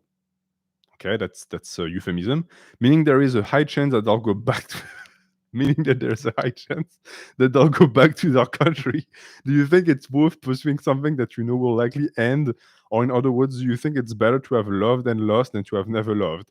I intend to work in that region, but who knows how long that will take.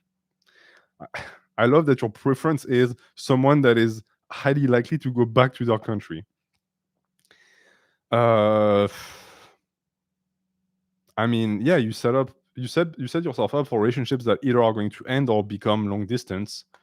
So you can't really complain that it never goes anywhere. You're the guy who is like with the Asian chick that is going to go back home. You have jungle fever. Just say it like this. Or like, what is it called when it's Asian fever? Yellow fever. I think it's yellow fever. Americans have very tasteful ways to describe a romantic attraction. Yeah, I would say maybe like wait until you actually go and live in one of these countries to like pursue something long term. But I understand that you might also not want to be celibate for that long, so.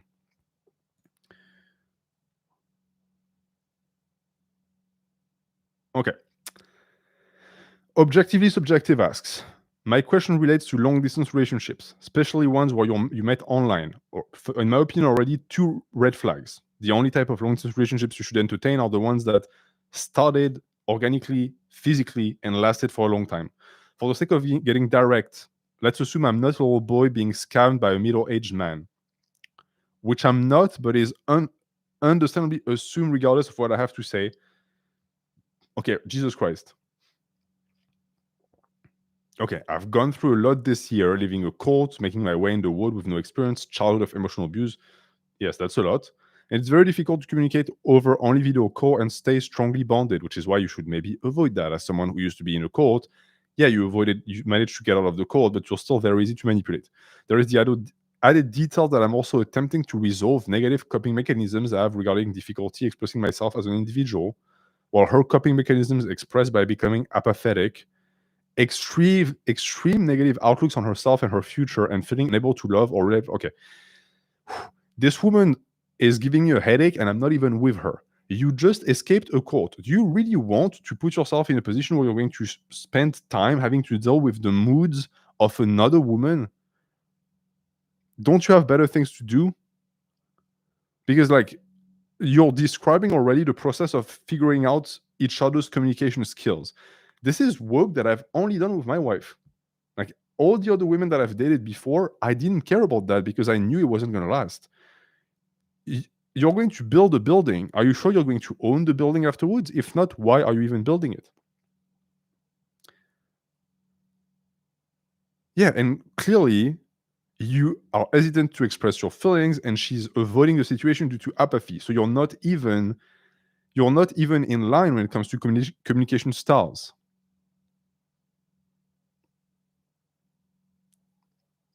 And you say now life is testing us, and you love her, and your principles won't allow you to force a relationship. In my opinion, like what I get from like the unorganized mess you just sent me, I think you know that your relationship is doomed, and you cling to it because it is a semblance of reliance and of stability in a life of chaos. That is just the psychological analyst speaking here. I think you know that this is not good. I think you know you're wasting your time. I think you know that this woman is never going to get you what you want.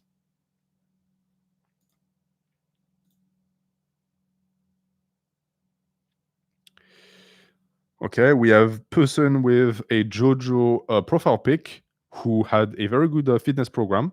Hey man, a while ago I sent you a question about my abusive girlfriend. Yes, I remember that. And you gave me some perspective and made me question myself. You recommended I break up with her.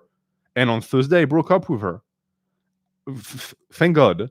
I'm happy, but also feel this weird guilt. Any advice? Also, advice on getting back out there like women and stuff. First off, you were in an abusive relationship for years. Give yourself some time to break before you jump on the next horse. 2, don't feel guilt.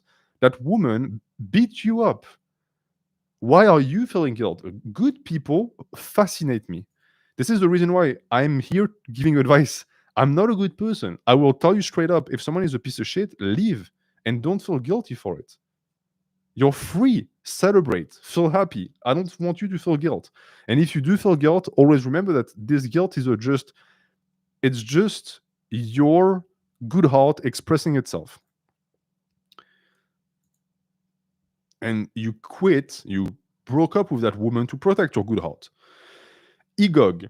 Hello, NH. This May, I entered into a relationship with a friend. After 2 months, I understood that I did not actually have feelings for her and broke up. I know I fucked up, but I did not expect to lose feelings almost immediately after getting together. We still see each other from time to time, but the friendship will never recover, I suspect. Yes, because you escalated a friendship into romance, and then you were like, oh, just kidding, bitch, and you broke up. Recently, I started seeing a girl that I like and want to pursue a relationship with her. However, I fear that if we do get together, I'll lose feelings again. I don't want to make the same mistake, but don't know how to tell whether my feelings and emotions for her are stable, or will they go away after the chase is over. What would you advise? I went through the exact same thing, and I have figured out that it's because I was confusing affection and love for lust. all of the women that I cared about and had feelings for, that I lost feelings after once I fucked them, it was because I got my lust out of my system and I was done with them afterwards. Funnily enough, it didn't happen with my wife. I love my wife today. I will love her tomorrow. I love her when I sleep because there is something real here. So, what I tell you is this new person, pursue them. And once you have them, once you have consumed them as the predator that you are as a man, if the feelings go away, you'll know that you never actually cared about her and you just wanted sex. And then you're going to work on being able to distinguish in your own head between love and lust, something that a lot of men are never able to do. And this is why a lot of men sabotage good relationships with good women. Alec, should I agree to a blind date if the middleman doesn't know her personality? He knows her parents, but not the girl herself. It's a blind date anyways. You don't know what she looks like. You don't know what she is like. It's going to be a double surprise. I say go for it. There's nothing to lose here. Worst case scenario, you have a very awkward lunch or dinner, and that's that. All right.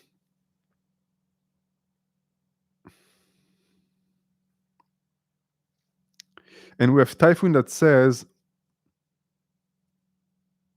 okay, it's for the other question. So I answered both of your questions. Perfect. All right. Well, I answered all of the private messages and all of the coffee messages. And the camera, for some reason, decided to shit its pants. Okay, perfect. Excellent. Well, we have 10 more minutes of interactions, my dear chat. Thank you for being present throughout the stream. Lots of people today. Oh, by the way, before I forget, so you're getting a video this week. And on top of that, next Saturday, we'll get a special stream where I will be reviewing your physics. So I will take pictures and videos, and I will afterwards do the reviews live, but I will not be able to take the pictures and videos during the stream because it's too risky. So I'm going to, on Thursday, open the donations, and then on Saturday we'll review them. But you'll get all of the information going your way on community posts. Oh, and Shaftesbury, you said that you sent me additional information, so you have additional questions? I think your name is Sneed. Yes. Okay, so you say. Okay. Okay, so to give you context, this is Sneed, who has a boyfriend, and he tells the boyfriend is beautiful, but the boyfriend is afraid of gaining weight. The first issue is that I'm a competitive grabber who trains almost every day and I lift. Frankly, I look fantastic. Pat yourself on the butt, buddy.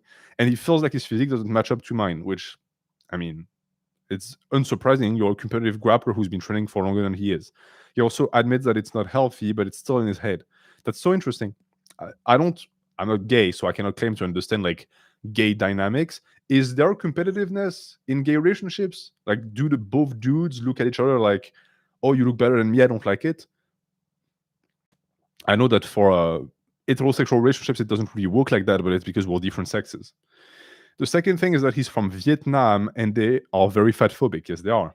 And he was really fat, but that was like a decade ago. Yeah, but unfortunately, these scars stay, especially when your own family used to call you fat.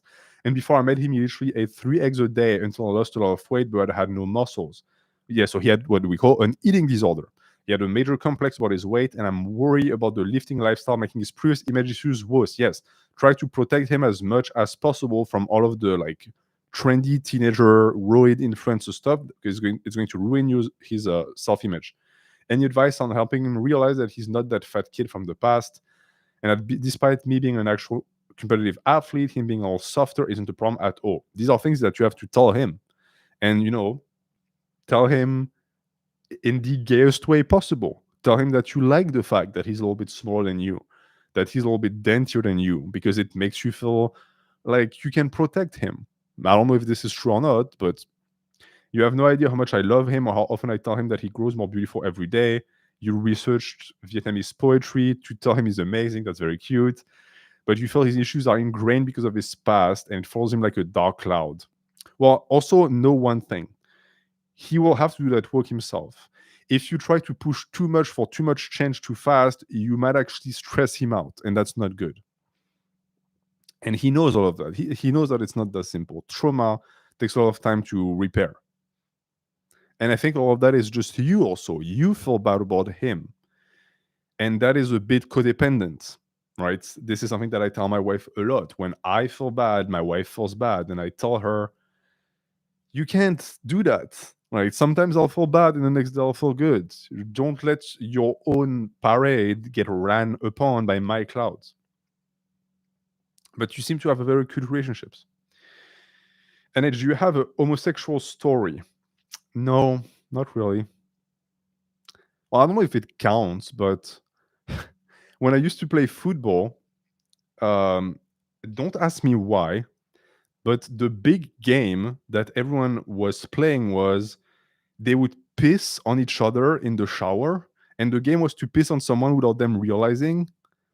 This is the reason why I never took showers. Because I was like, how is this not like, this is very weird. Like, this is not just gay, this is like weird. We also had a an offensive lineman who would like walk into the locker room with like completely naked with his balls like apparent, and he would just scream, "Who wants to suck on my balls?" Or in French, qui va me sucer les couilles? C'était très gênant. Très, très gênant. That's why I stopped playing football.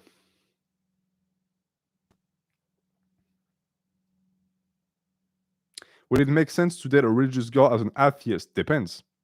Do your values align? The French are zesty as hell. Yeah, the French are weird. NH, why did you come to America? Well, that's a story for another time, but I was like actively targeted, and I was actively targeted by what we call a rectorat, which is like the educational system that decides who gets to go to which college. And at some point, I was like, you know what? Fuck it. You don't fucking deserve me. I'm leaving. NH, when live stream on philosophy? Good question. I don't know, but I will let you know on the community page. Est-ce que tu comptes refaire une apparence sur le rendez-vous musclé? Je sais pas. Ça va dépendre du frérot. Hein. S'il me contacte, pourquoi pas. Hein. Mm.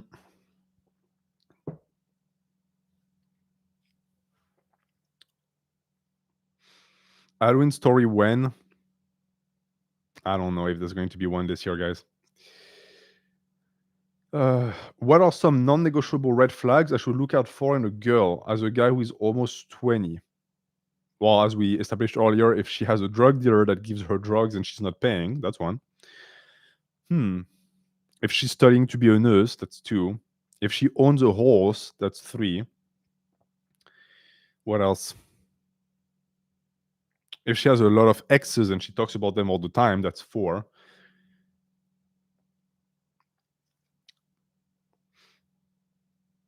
If she's French, that's 5.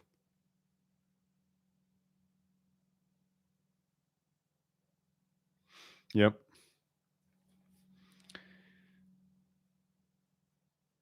Why the horse? You don't want to know. How many times have you been to France? Too many times. I spent 20 years in that godforsaken country.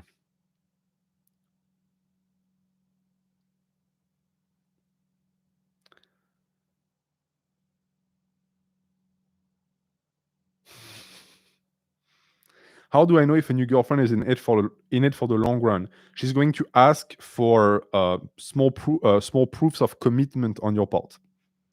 If she doesn't do that, it means that she's not seeing the relationship go the distance. In what ways are French women different dating-wise? Dating-wise,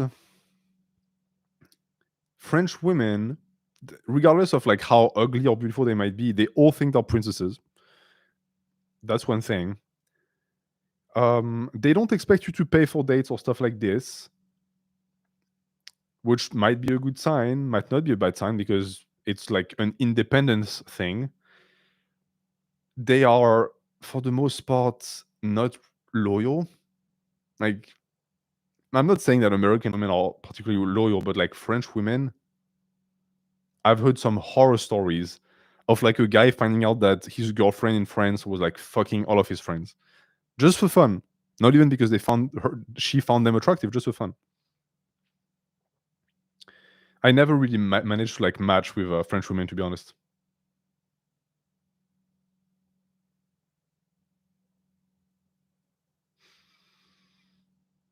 Do you watch French content creators like Alice Capel? No.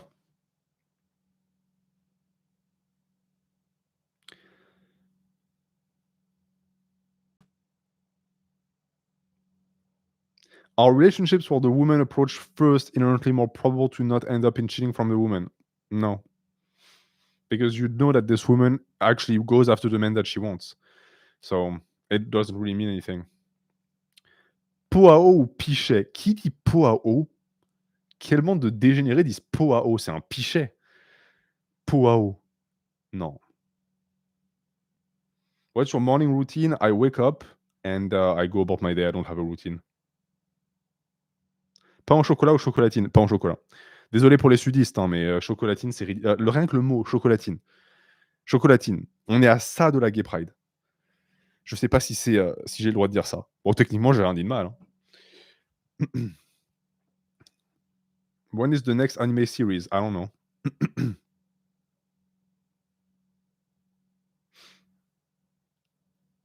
Ah, ça fait 3 heures. It's been 3 hours. Oh no, the stream is gonna end. Boo. Boo, boo, boo. Well, I'll see you guys next Saturday anyways.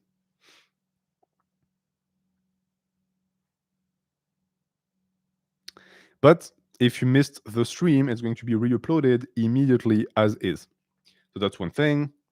Two, thank you for all of the donations in the stream. I really appreciate you guys. I hope that I answered your questions and that you actually are going to get something from it.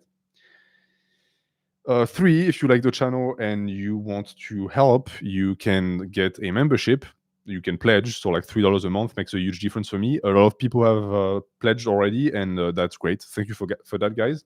As I said, you're getting a video this week, at least one, and I will be seeing you again next Saturday for an hypertrophy stream, where I will be reviewing your physiques. So next Thursday, keep an eye out. Don't send it now, but next Thursday, I'm going to open the coffee donations. You'll be able to send me your physique via pictures and videos. I will vet you. And once you're vetted on Saturday, I will be reviewing all of that live. And I will be also showing and sharing your physique with everyone in the stream. So if you're not okay with that, don't send that to me. But all of that will be posted on the community page. Thank you a lot for being there. Je vous fais des gros bisous. I'm going to go train my arms to get bigger arms because they're too small right now. Mouah. Et passez une très bonne soirée.